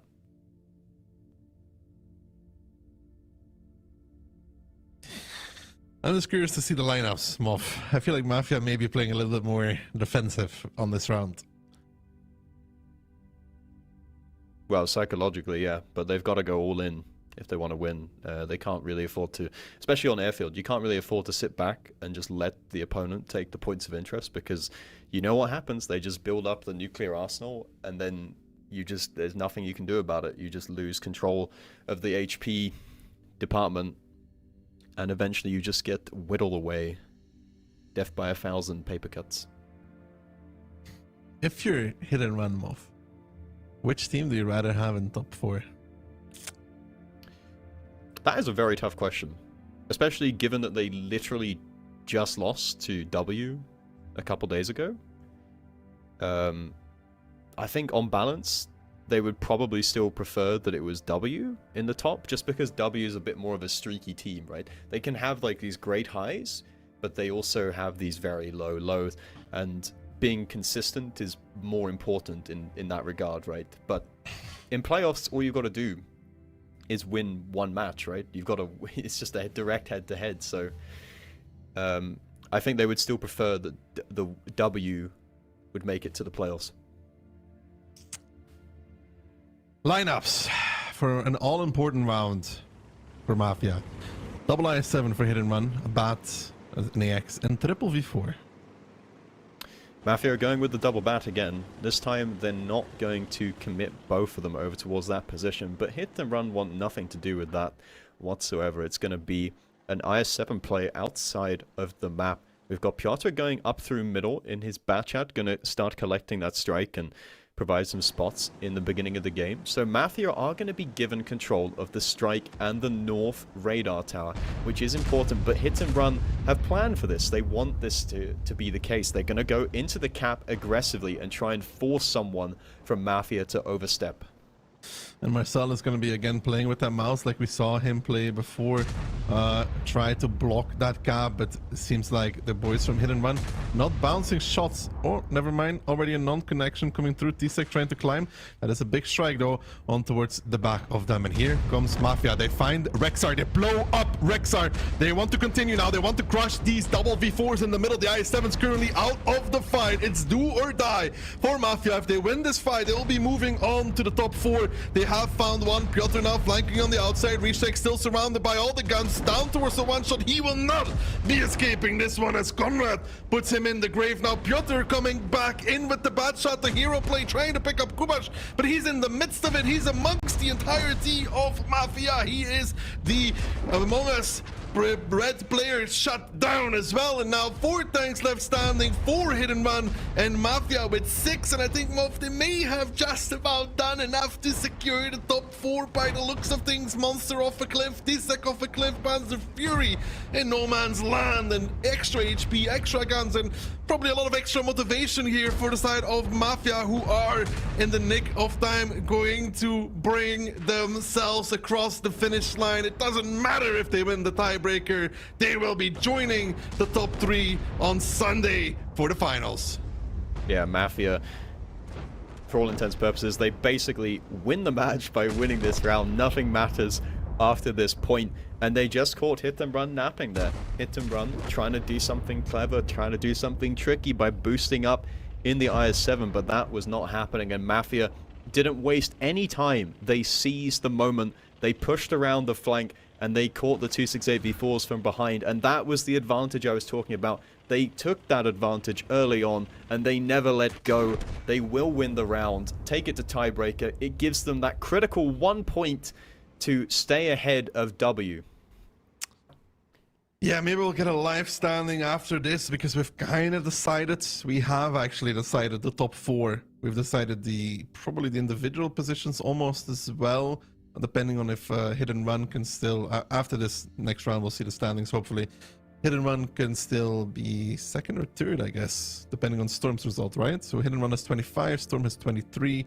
Hit and Run has taken 1 point now, minimum 26 if they win, then they're guaranteed 2nd. If they lose, Storm could still bring it though.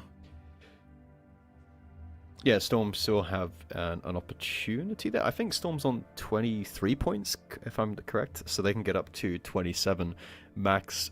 Hit and Run, if they win this now in tiebreaker, they will go from 25 to 28, so I don't think it's actually possible for Storm to take them over. So Hit and Run should be comfortable in 2nd place, which is it's pretty good. They get to avoid Cashback in the semi-finals of playoffs at least. They would have to face them if they made it to the finals, but the story right now is that Mafia have done it, and it was a very, very, very big struggle, especially early on. Those 2 Pilsen games, they looked like they were in a very, very tough spot, but somehow they've managed to turn it around. And we still got 1 more game to go here, but I think both teams don't really care about this at this point. I mean, I'm trying to think about it now because we've been so focused on the 1 point that Mafia needs. If Mafia... Hit wants to win. It definitely wants to win more. Yeah, they could still Mafia... otherwise they could still be. They could still be 3rd or 4th. They could still be not 4th, but actually could it be 4th? No, they can't because Mafia. No. Hit and Run has 26 points already. Mafia can get maximum of 24. So they want to win this, so they're guaranteed 2nd. So they dodge the potential Cashback. I mean, Cashback wouldn't pick them anyways. Well, to be honest, no. Come on, Mo. If you're Cashback, you're gonna pick Hit and Run. Well, let's think about it. I know. If you can pick between Hit and Run and Mafia, if you think that Hit and Run is the tougher opponent, then you definitely don't pick them in the semi. What if you're just like subvert expectations? They won't expect us to pick them, so then we will. No, but this decision will be put in pretty early. I think there's a deadline of when they have to pick, and then you have to do map, pick, and ban. Yeah. They will pick tonight according to the rules. So, no, if you're a Cashback, you pick Mafia every single time. Unless you're a real Giga Chat Moff and you want to knock out your direct competition before the finals, but that's crazy. That's what I'm thinking. But yeah, let's risk to like 25% of the prize pool in a potential loss to not face them in the finals. Come on, Hell Moff. yeah, full yo. Nah, bro. Nah, that's not how that works. Well, all the teams in the top 5 and it's top 6, we can include Solyanka. I think anyone can beat anyone in this whole bunch. So it doesn't do you well to fixate too much on who you're gonna play. You still got to beat everyone that's in front of you. We've still got 1 more round here. We're talking like this match is over already because it basically is. But we've still got a tiebreaker round to play on Ghost Town. True. We've been so focused on the top 4 that we have forgotten about the tiebreaker on Ghost Town. 1 more round. An important round for Hit and Run. Who do you think takes it now? No idea. I mean, both Mafia, they just had this like you're high energy for this game, and once they've just secured that 1 point, there's going to be this massive like energy dump, right? Like just like relax. So I think maybe Hit and Run, just because Mafia probably don't care at this point. Yeah, I think Mafia is just like happy. Yeah. Neither team has played Ghost Town that much this season. I believe Hit and Run have played it 4 times with about 50% win rate, maybe 40%. Mafia have only played it 3 times as well, so we've not really seen too much from either side here. Mafia, though, they're committing to that double light tank strategy that we've seen oh so much. They're bringing out the Leo as well, which is a sort of trademark play by the side of Cashbacks. They're clearly playing slow for the map control. Hit and Run do not care, though. They are going full aggro triple 268v4, T1 10e4, double 50b, and a bad chat. That's a recycled strategy, I think. We saw them play against W, and they pushed the double 50b with the triple 268v4 on towards the cap, and that does look to be exactly what they're going to do. So recycled strats here, which is not really surprising, right? Why would you leak any strategies for a game? That doesn't matter a great deal, but they're going aggressive in towards that cap circle, and Barkills looks in a lot of danger right now. Yeah, they're probably gonna int onto that E3 at I think he's some dead point. already. I mean, depends if they keep driving. He misses his first shot, and it looks like hit and run is not going to stop whatsoever. They're going to go for Barkis with no delay. They're not even going for the cap off. They really do want to blow him up. Orchik is ready and waiting there as well, but Barkis in that E3 lets off a shot and connects this one, but he is holding on for quite a while here, Moff. They haven't seemed to gotten all the penetrations that they needed at this moment in time. Reshake bouncing as well. They need a two-punch combination, and they are able to do it. So now they could potentially continue to snowball. Marcel and Orchek now in trouble as well. Gets in Resec, will reload Moff at some point and block this Leo, or even ram him. The sandwich with Marcel being the meat. That was yummy. That was tasty. Give me some more of that, as now Orchek gets pounded by 5 guys from different angles. He's in a lot of trouble. That's going to be at least sore for a week after that one. Hit and run, Moff. Look at the domination on this ghost down tiebreaker. Yeah, they're running away with it. Yeah, it took them a little while to pick up Barkiz, but in the end, they're just going to snowball through the rest of this Mafia team. They probably got their hands off the keyboard already. AFK, it does not matter one bit to them, but Hit and Run will lock in second place, which means that they dodge the early potential pick from Cashback to play them in the semi-finals.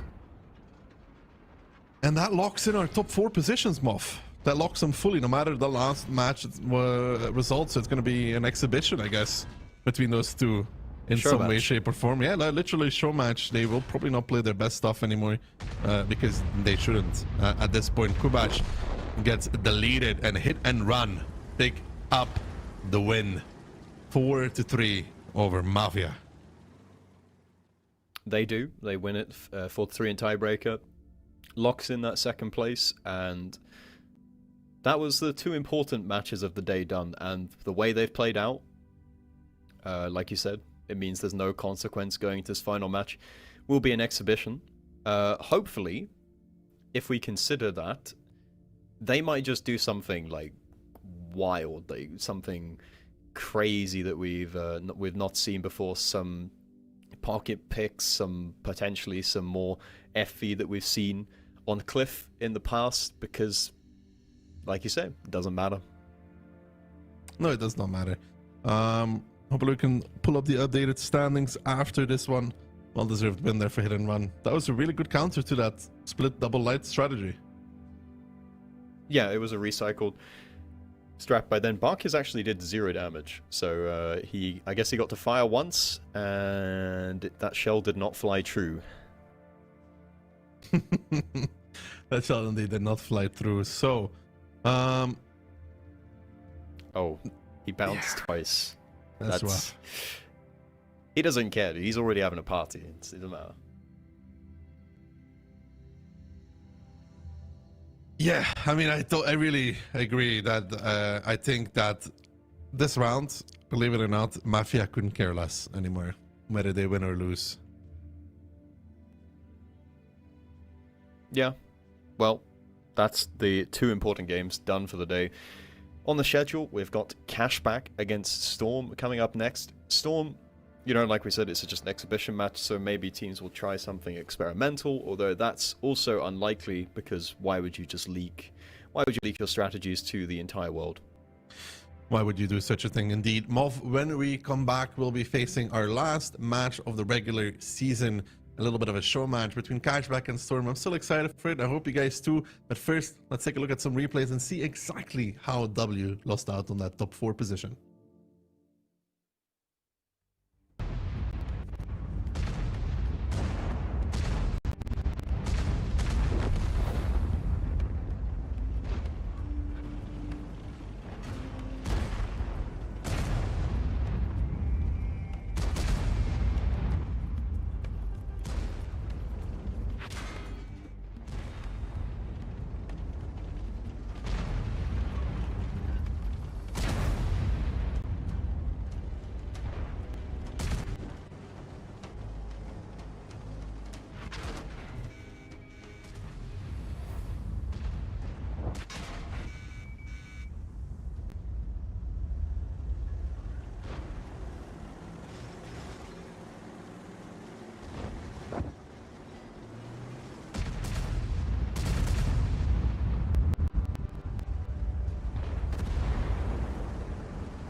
this year, the Onslaught Legends Series.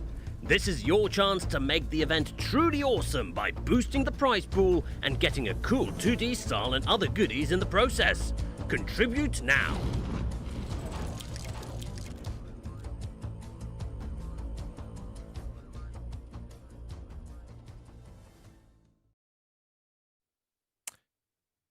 Welcome back, ladies and gentlemen, and we have arrived, Moff, at our last match of the day. We'll call it a little bit of an exhibitionist match, a show match of sorts between two phenomenal teams, because they will not be changing the rankings anymore. Hit and Run and Mafia have decided where everybody lands in the top 4. This is your final top 4. This will not change anymore. The individual positions cannot change anymore either. So Cashback will be ending the regular season as the champions of at least the regular season. So congratulations to them. Stellar performance over across the board. 29 points in total. Then Hit and Run will be second, Storm will be third, and Mafia will be number 4. Yeah, Cashback, they win the league, quote unquote. They come top of the leaderboard. Got 9 wins, only 2 defeats as well, and you can see some of those early losses that Hit and Run took to the likes of Solyanka all the way back in day 1 of phase 1. Those kind of points that you drop, they really did end up costing them there, so they don't get the number 1 seed spot. Storm versus Cashback, both teams, like we said, they'll just be totally chill about this. They're all locked in to the playoffs already. Storm cannot elevate themselves to second place, so they will not be able to dodge the pick of perhaps being chosen by Cashback. Yeah, and the Storm lineup, a very good one. Maybe it's a training off for Sunday. Yeah. They will play whoever Cashback decides to not play again. Yeah, that is what the fate that will be decided for them. And I think on the whole, Cashback have shown it's a league, right? It's about consistency, and on the whole, they've been the best team. They've shown top performances. Squeezy, I mean, we were like waxing lyrical about Liberty earlier on in the season because of his performances in previous Onslaught Legends Cups, but I think one of the top players for Cashback this season has actually been Squeezy.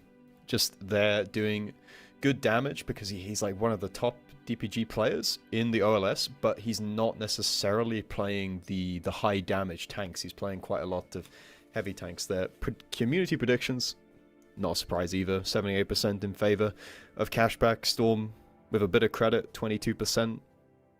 That's kind of like my prediction. I went 4-1, and that's about it in percentages.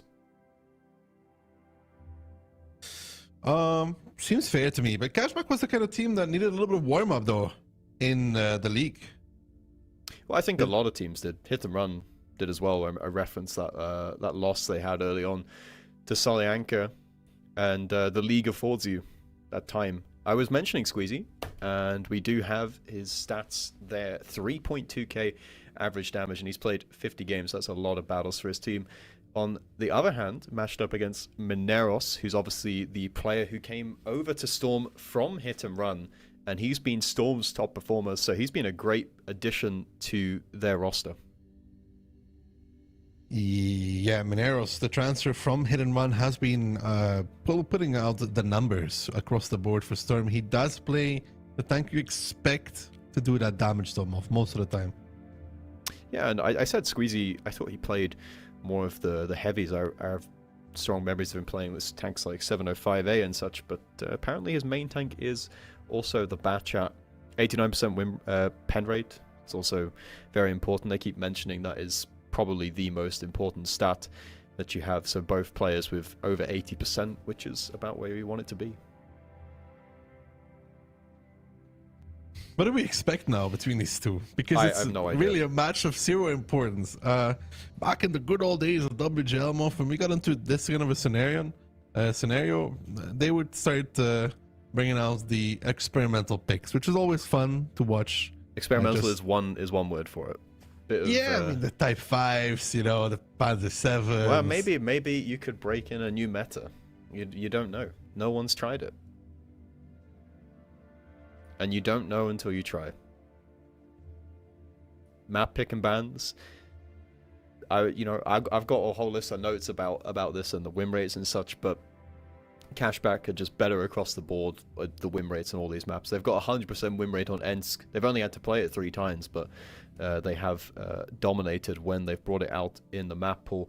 Storm have played Solyanka quite a lot. They've got 78% win rate. They've played it 9 times, so it's a strong map for them. But does that really matter? I think the statistics, Moff, here are nothing is really relevant anymore. No, that's what I mean. Like, I'll just take all these nice notes that I've made for the matches. I'll just throw it in the bin.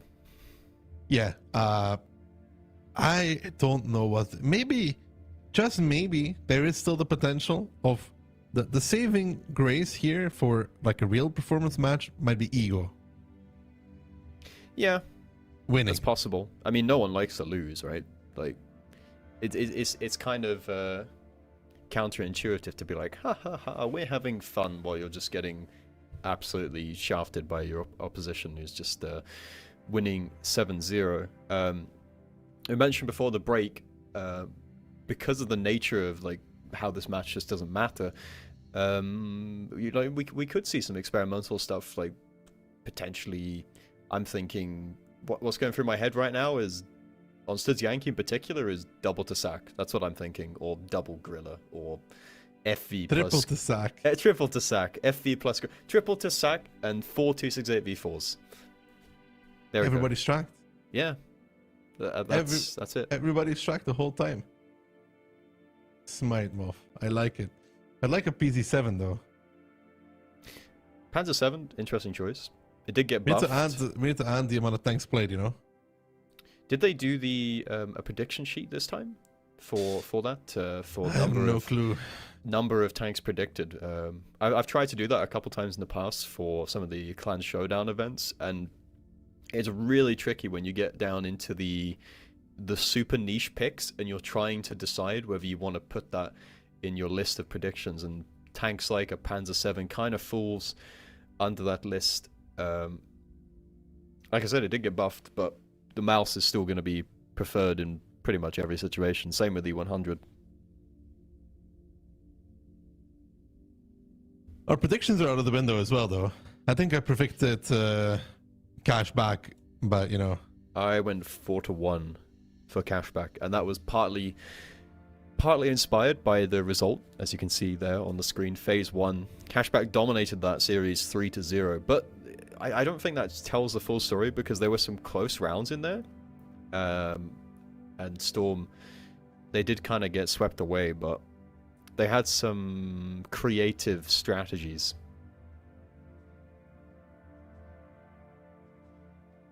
I'd love to see some creative strategies here, Moff. Ultra creative. I'm telling you, man, bring the Tasak. You can just deny that radar tower all day long. That's one way to start. And I think we're going to get it, Daki. Liberty loads up the Tasak, pre-readies it for us here.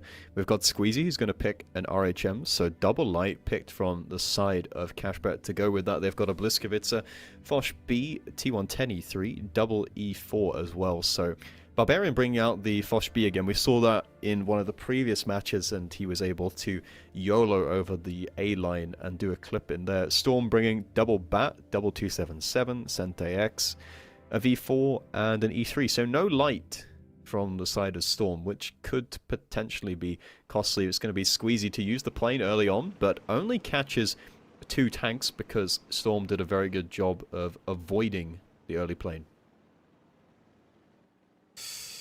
The lineups are still very normal, though, Moff, which is disappointing. I don't think we've seen a Tasak on this map yet. Radar tower being taken by DJ, but he gets spotted out because of the double plane. Liberty plonks it on his head, and DJ down to below her health already. But there's a big push. Look at this. The A-line. Double 277 and a V4 being pushed in a choo-choo train, and they're not spotted out. Yeah, but in the south, they may find double Batchat, though, in return as well. I mean, they're going to push through, but the double Batchat defending the south valiantly. Barbarian is just YOLOing at it. Liberty getting spotted out. They'll probably drop the plane on this location. They do so. Barbarians now moving through. It's 2 groups across the map. Moff. The Batshots are now, of course, bailing, but Barbarian is not letting them escape. Mineros and Yuzek, not sure what they expected to come out of this one, Moff, as Mineros is getting chased down by Barbarian, who's just hungry.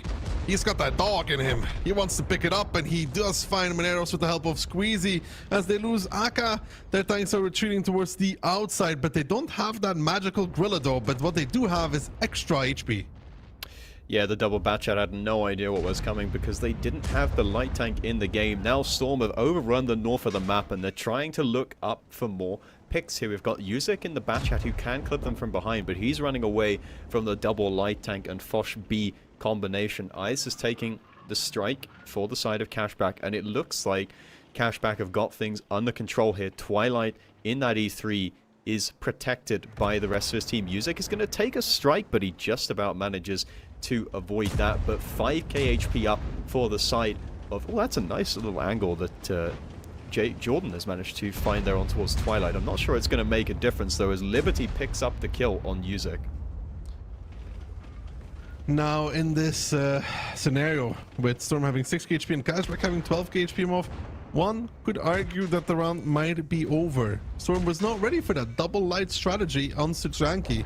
A strategy they have probably pioneered. They've used it a lot on this map with the Gorilla. They have played it a lot themselves, and they should know that there was at least a light tank in the game. But DJ, sometimes you just take that risk, right? Because if there wasn't a second light tank, then DJ would be able to take that radar tower for free. As it is, Cashback in total control of the situation. Liberty just tapping away there happily in his suck, and it's going to be Cashback who win the first round of this exhibition match. You really keep calling it an exhibition match, but it looks like they're still playing somewhat normal. I was trying to think of another word, and all that came to mind was negative terminology, pointless, irrelevant. Well, okay, show match sounds a lot better. Yeah. Like I said, I mean, maybe there's still a little bit of ego on the line here, and it does look to be that way because they're still readying up fairly normal tanks either way. They may not be playing their best strategies, but it seems like both of these still want to at least win. But we haven't seen Cashback play that double light tank with the Tasak combo, so that's something that they've now revealed. It's now out there, and it's a known thing that teams can be more prepared for in the future. So let's say we have these two teams play against each other in the playoffs, and then they get to play on Solyanka again.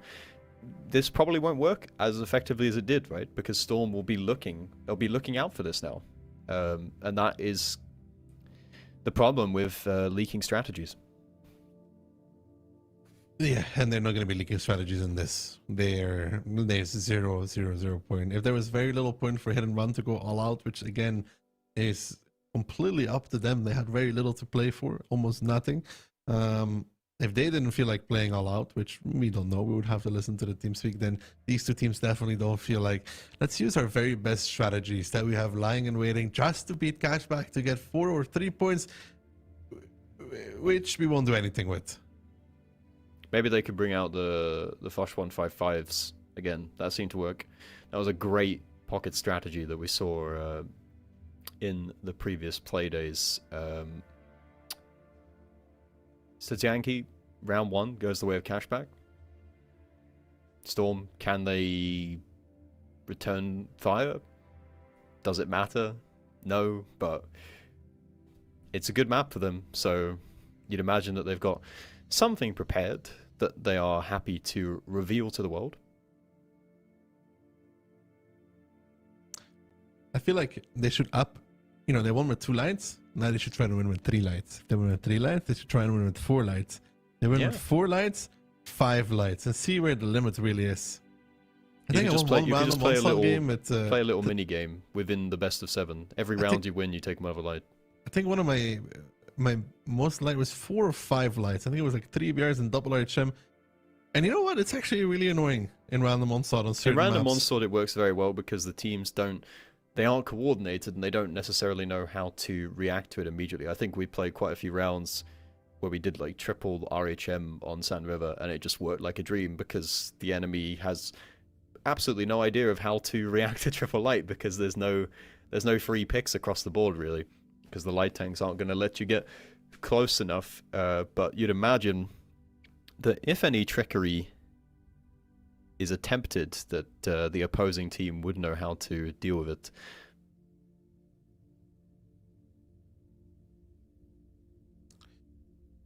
What lineup do we expect, Moff? Like I said earlier, double to sack. Double 5 to sack. 268v4s. Wasn't it triple to sack? Okay, triple. I think double. You know, let's kind of ground ourselves a little bit. Double to sack, actually possible. And yet we are left disappointed.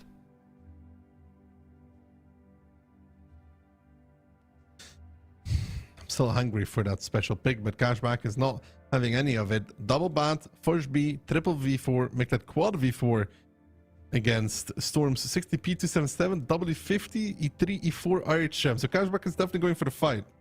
Yeah, and that WE50, they've got to be some great aimers there, because those V4s, when they're charging towards you, they can be pretty tricky to deal with. Even if you know that you're going to shoot them in the cupola, it can be a tough target to aim at. And E50Ms, they've got a lot of DPM, but when they get pushed in towards, it's tough to deal with. They're going towards the south though, so they don't want anything to do with that. It's going to be 4 tank. That's quite a heavy commitment from the side of Storm.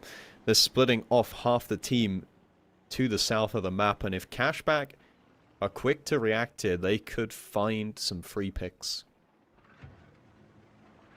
That's a lot of tanks south from Storm. Twilight, Iset, Liberty, Aka now pushing through. Can they find the conversion here? Did they just go for it? They do find Sir Jacob, who just peeks out, takes half his HP, removed, and Cashback not looking to stop just yet. They're continuing the push on towards Sir Jacob, on towards that 60p. Can they find the kill? They do track him again, and now Aka driving through as well. Jordan left to play that back position all by himself. He really does need a friend. Barbarian coming in as well with that Forge B. They find Sir Jacob now. Uzek is the next one in a lot of trouble. Bad shot closing in as well from Cashback. He's a bit late because he was collecting the strike. He'll drop it on Uzek to try and lower his HP, and Little getting picked up there, trying to get back inside the factory, but there's nobody home. As now Jordan in that E4, we did talk about it, he was left to his own devices, nothing to do for him. He's going to be biting the bullet from Squeezy, who closes out the kill, and Cashback in a matter of a minute clean up the entire factory area, make it a 6-on-4. There's still potential here for Storm. They're only down about 1k HP, and obviously they have the light tank, which means they can play for the surround control. The cap is going to be the problem though. You can see already Lucan trying to chip away at that by shooting HE from range, but finding angles here is very, very tricky. You can see Iced and Twilight just tucked in behind that rubble pile there. Lucan is doing his best to get resets, but if he keeps shooting on towards just Liberty, his cap points are no longer going to matter in the situation. There's 15 seconds left on the cap now, and Lucan is the only one realistically who has any chance of getting a reset here, and he's going to have to commit in close to the V4s, and that's exactly what they want. They're going to wait for him to round the corner. Barbarian will activate, and they'll let him loose to go and fight Lucan in the 1v1. The 1v1 for Barbarian seems to be a bit unfair to him. Off a first B versus an RHM, and it's going to be all over either way, as Cashback has control over the camp and no strikes available for Storm to reset with. That's a quick 2-0 for the side of Cashback. Was pretty happy with that. Cruising so far. They are being chillin'. They are just not even out of first gear. A very relaxed match for them. Storm, this is kind of the trend that we've seen between these two teams when they've gone head-to-head so far. And, you know, Storm, they looked... Going into the OLS, they look to be one of the stronger teams, but the way these games are going now, compared to Phase 1 score, plus this as well, Cashback are really kind of driving home the point, we are the better team. Yeah, it's kind of rolling over so far. Finding a lot of success in the very early stages of this match. What was the second map, Moff? The second map, I believe, is Ensk. Which obviously Cashback, they have 100% win rate on. Only played it three times. Yeah. Two of those were against Mafia though, which had a really good win ratio up until that point. Yeah, I remember. it's not exact. That was the first time we saw that the sack was when Liberty and Cashback played it on Ensk against Mafia, and we found it hilarious because he was just perma tracking those TDs. Yeah, and that was a meta-defining moment. I mean, we were kind of joking about it at the time because we thought it was absolutely hilarious, but Solyanka have been another team that have been an early adopter of the Tasak. It's like they were waiting for Cashback's permission for them to use it themselves.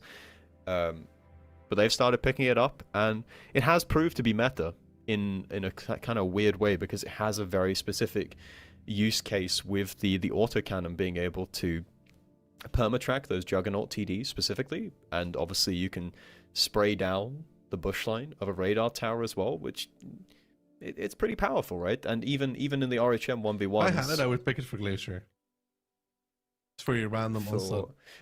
Not Glacier, sorry, Klondike. Klondike. I always confuse them because they're both snow maps. Because the info point across the other side, you can always reset it. You never struggle with it, you know? You just spray it. Spray and pray. That's the name of the game. Do you think they're going to bring Tasak here as well? Sure. I don't see why not. I mean, we keep mentioning it. If it's a leaked strategy already, you might as well just use it again.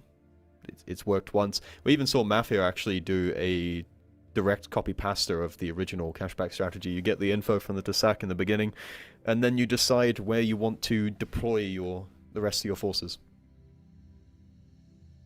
Maybe some Panzer 7s.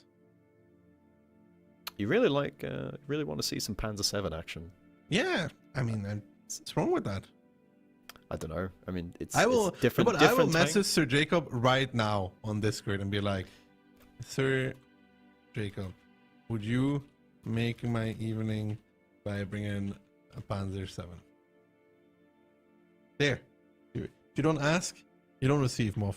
If you don't ask, you don't get. That is true. Lineups coming out here. It's actually going to be Storm who bring the light tank. They're bringing Lukin in his trusty RHM Panzerwagen.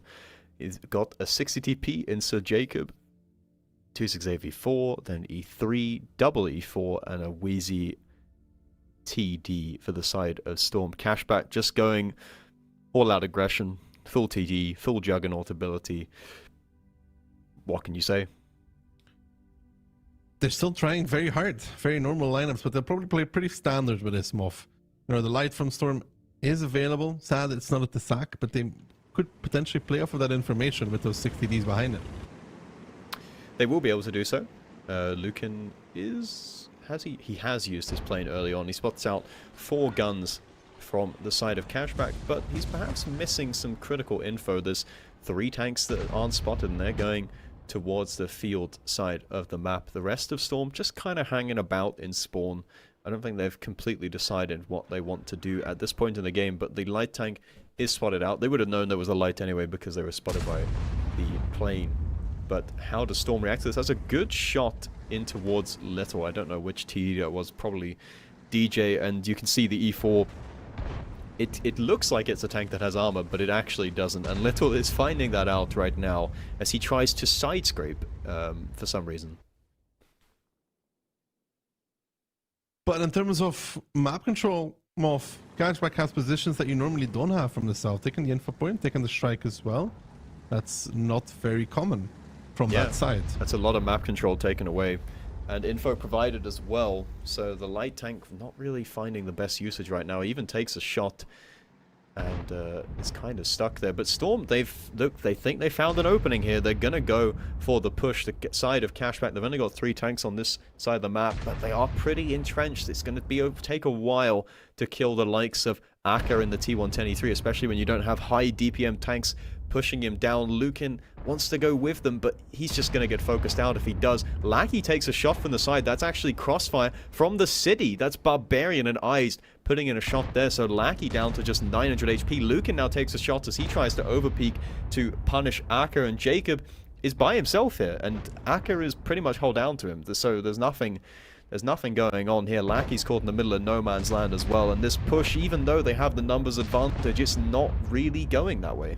I mean, the E3 here, a little bit stronger than the Wheezy TD Moff, just because, well, you're not going to be penning him from the position that Sir Jacob is in on any given shot. The Crossfire from the city already coming in, and Cashback find some more success against Storm as they are really just cruise control through this match right now. 5,000 HP, 2 tanks lead, easy peasy lemon squeezy for the side of Cashback in their final appearance in the regular season. Squeezy turning around, trying to chase after Jordan, who's not really going anywhere. He's kind of found himself in the middle of the entire pink team as he's run out of teammates and there's nowhere really for him to go. He's just kind of going around like a bit of a tourist, and it's just Lukin left alive in the RHM. Didn't really have any kind of impact in this game. They didn't use the info at all, so kind of begs the question why they even brought an RHM to begin with. But Cashback, critically, they maintained the 100% win rate on this map. Yeah, they took so much map control. Really rare to see that. Normally, the way it works on Ensk, the South team doesn't really contest the info and strike on the city because the North team has better access to it, and you see them control the strike and the info on the field. But in this case, Cashback had both field under control and also the strike and the info on one too. Yeah, Storm didn't contest them anywhere across the map. They just let they sat back and just let Cashback take it all away. And that was pretty much it. Lackey, unfortunately for him, doing 0 damage. Not a very good battle there, but what was there really to be done from the position that he was in? Was a very tough spot to find himself in. Acker, on the other hand, for the side of Cashback, doing 4.2 in that power position in the E3. I think that's a good adjustment in meta, to put an E3 there compared to what we've seen before, Wheezy TD, because the Wheezy just, like you said, it just doesn't have the armor in the same way the E3 does. E3 is just going to take a lot longer to kill in that position. I don't think it would have mattered in this game, though. What would be your ideal lineup? What would be the best lineup you'd ever see? Definitely the best lineup ever. 1 Panzer 7. What is your dream lineup of quick? 7 Centaxes. No, Moff, come on. You said dream lineup. No, Moff. All right, that's my dream. If that's my dream, that's my dream. You could take a Manticore as the light. I say British. Too British. You can't. Can you take? You can't bring the FU215B, the regular you can't. heavy. No, you unfortunately. Bit disappointing. Maybe Wargaming will buff the Concept 5, and we can see that at some point in the future. Hopefully, please make it relevant. No.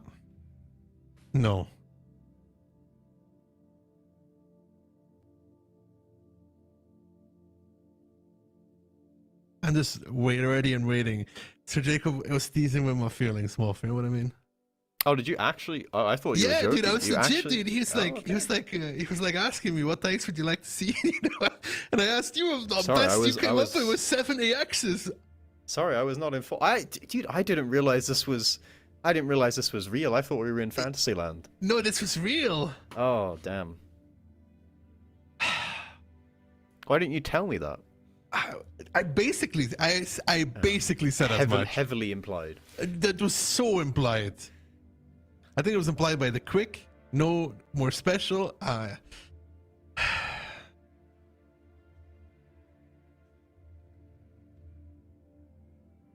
What's a tank that... Okay, I know we were joking, but what's a tank that you think would actually be good? I think Panzer 7 might not be terrible. To be honest, like, I don't know. Like, I feel like since it got buffed, it may be a little interesting. How does it stack up though versus like an E100? What's the like? Is it worse doesn't. DPM? It's more or? like 705A that you know, like similar kind of playstyle as a 705A, just not as good as side scraping. Yeah, but when it peaks in side scrape, it's easily penable, especially. Ay. I love Storm. Well, you weren't lying. Give me a round of applause to the chat for Storm. They're trying to win your heart, trying to turn you into dude, a they have won. I I want them to win the whole thing, dude. I want them to win the whole thing. I really hope they win this round as well, man. They have a 113, a 705A, a Panzer 7, a Type 5, a Minotauro. Oh, never mind. Wait, no, they still do it. 268, it. a triple E4, and an E3. Beautiful. Well, they've got a lot of HP, that's for sure. With the Type 5 Heavy. Mineros, their superstar player, playing the superstar tank of the Panzer 7. The Type 5 and the Panzer 7 Type 5 natural counter to the Tesak, dude. You cannot track him. Yeah, true. And he's going to struggle to pen him as well. It's going to be difficult. 4.2k hit points on DJ. So DJ fulfilling the role of the paid actor here, just going to gift the guys from Cashback a bit more damage in this game. Cashback are just pushing forwards. They see the juicy Type 5. They want the damage, and they are going to get it. He bends immediately. Type 5 pocket pick. Everybody from Storm coming back to this location. It's going to be a big old brawl. The Panzer 7 getting involved as well. Mineros is going to do some work with that one. And honestly, to be honest, it's not looking that bad just yet for the side of Storm. I mean, they do have a few tanks from Cashback isolated. They do, and they've got these entrenched positions here. Squeezy's going to have to back off around the corner. Liberty can't really do anything in the game at the moment. He's trying to he's just assessing his options, trying to figure out what he wants to do. He's perma-tracking Lukin though, but Lukin is safe at the moment, so it doesn't really matter all that much. Twilight is doing a flanking maneuver in the T110E3 though, but Storm are pushing forwards with the Panzer 7 with Jordan in the T110E4. It's not looking too bad for them right now. The HP is currently even. If they can pick up the kill on towards Little without bleeding too much HP, they can lock Cashback out of this part of the map. They need to find Little now. They do. The Panzer 7, the hero has fallen. The Type 5 is also down towards a one-shot. Can Storm bring home this round? They have Twilight on their sides, which maybe they'll be able to deal with that E3. Jordan doing a very good move, opening up for his teammates. He will get a shot from Akaro, who doesn't miss that one. And HP Moth is not looking that good anymore for the side of Storm. But you gotta remember, a lot of that on the Tesak currently.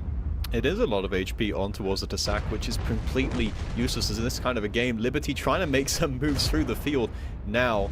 Takes a bit of damage there. DJ trying to bait for his teammate, but Liberty manages to pick up the kill, threads the needle with the Tesak, and there's just a few guns left for the side of Storm here. The hero play from the Type 5 and the Panzer 7 does not look to have worked out, and Cashback are going to make it a clean 4-0. And that is a very, very strong run of games for them. I think they've won about 8 or 9 games in a row to take us to the playoffs.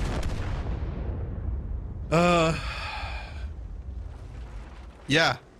Storm goes down swinging. That was beautiful. A little bit of fun move at the end of the regular season. I think it's warranted. You know, it's been a fun time. It's coming to an end now. So that was our last match. Yeah, Cashback takes it 4-0. But I really don't think Storm is too bothered by this whatsoever. Oh, I'm sure they're heartbroken that their incredible Panzer 7 strat, which it just came to them. They're just like an apple dropped on towards the head, and Jacob decided that it was time to bring out the pocket pick. They even put their superstar player in it. They even put Mineros onto that tank, just showing how important it was to the outcome of this battle. He may have come bottom in damage, but I'm sure it was all very high impact. The Type 5 is not the lowest, man. The Type 5 even outperformed an E4.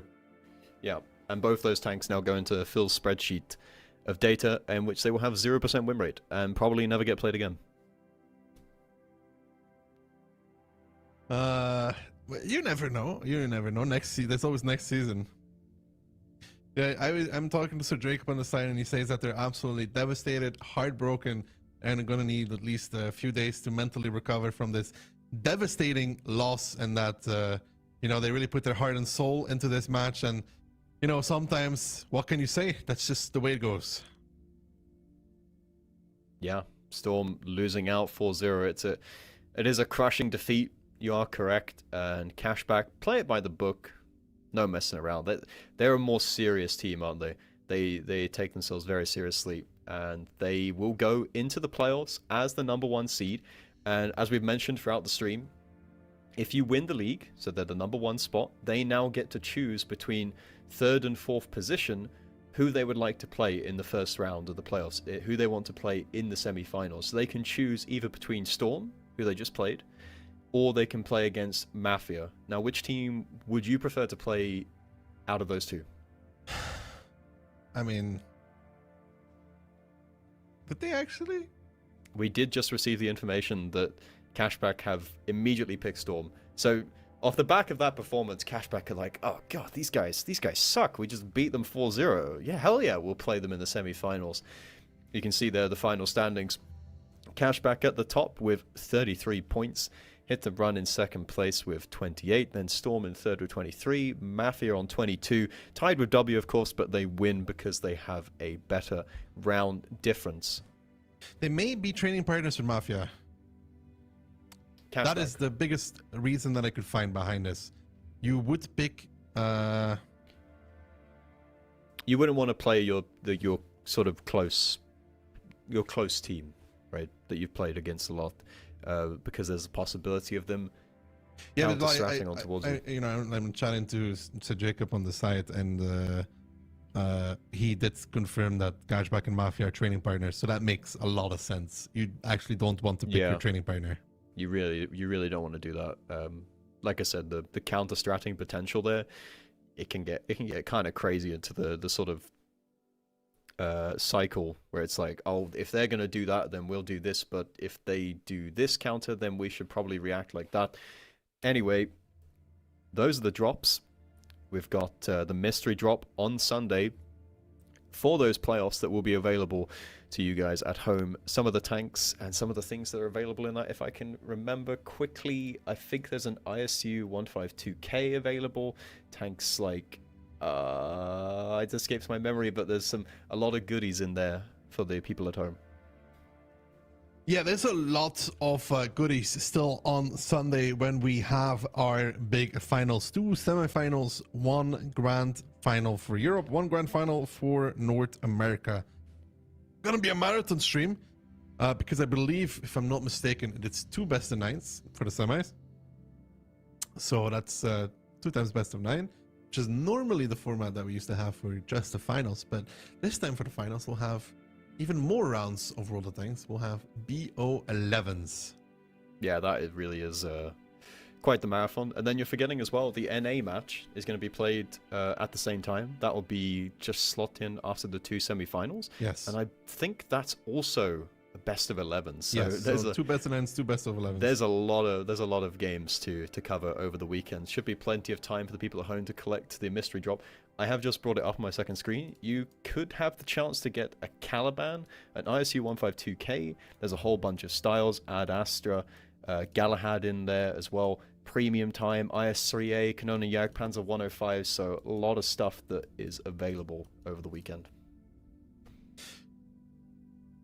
Moff, can I ask you to sum up your final thoughts before we head out on the regular season and give us an early prediction about who do you think is going to win on Sunday? Well, the OLS has been a lot of fun. It's been a long time since we've done a league format in water tanks, like competition. So it was super cool to watch the meta progress and how the teams adapted their strategy and how it evolved over time. It feels so long ago since we've saw the first match, Solyanka taking down Hit and Run in that shock upset all the way back in day 1. As for predictions for the final, it's got to be Cashback who are the favorites, right? They are in the informed team. I told you, I think they've won the last 9 matches in a row once they've hit their stride, so they'll definitely be the ones to watch there. But these teams are very close. Anyone could take it. There's a lot of hidden strats, I'm sure, prepared in store for us. Thank you for that, Moff, for that insight. We will see you guys all again on Sunday when everything concludes, and we will see who gets the lion's share of the prize pool. I cannot wait for it. I hope you guys cannot wait either. From me, Moff, Phil, and everybody in the back scenes, I hope you guys enjoyed the regular season. We try to put on a show every time. Thank you all people behind the camera as well for all the hard work. There's a lot of people involved that you don't see to put these kind of streams up, so thank you for that as well. We're gonna end it with a bang on Sunday, but for now, let's take a final look at some replays of the regular season of the Onslaught Legends series.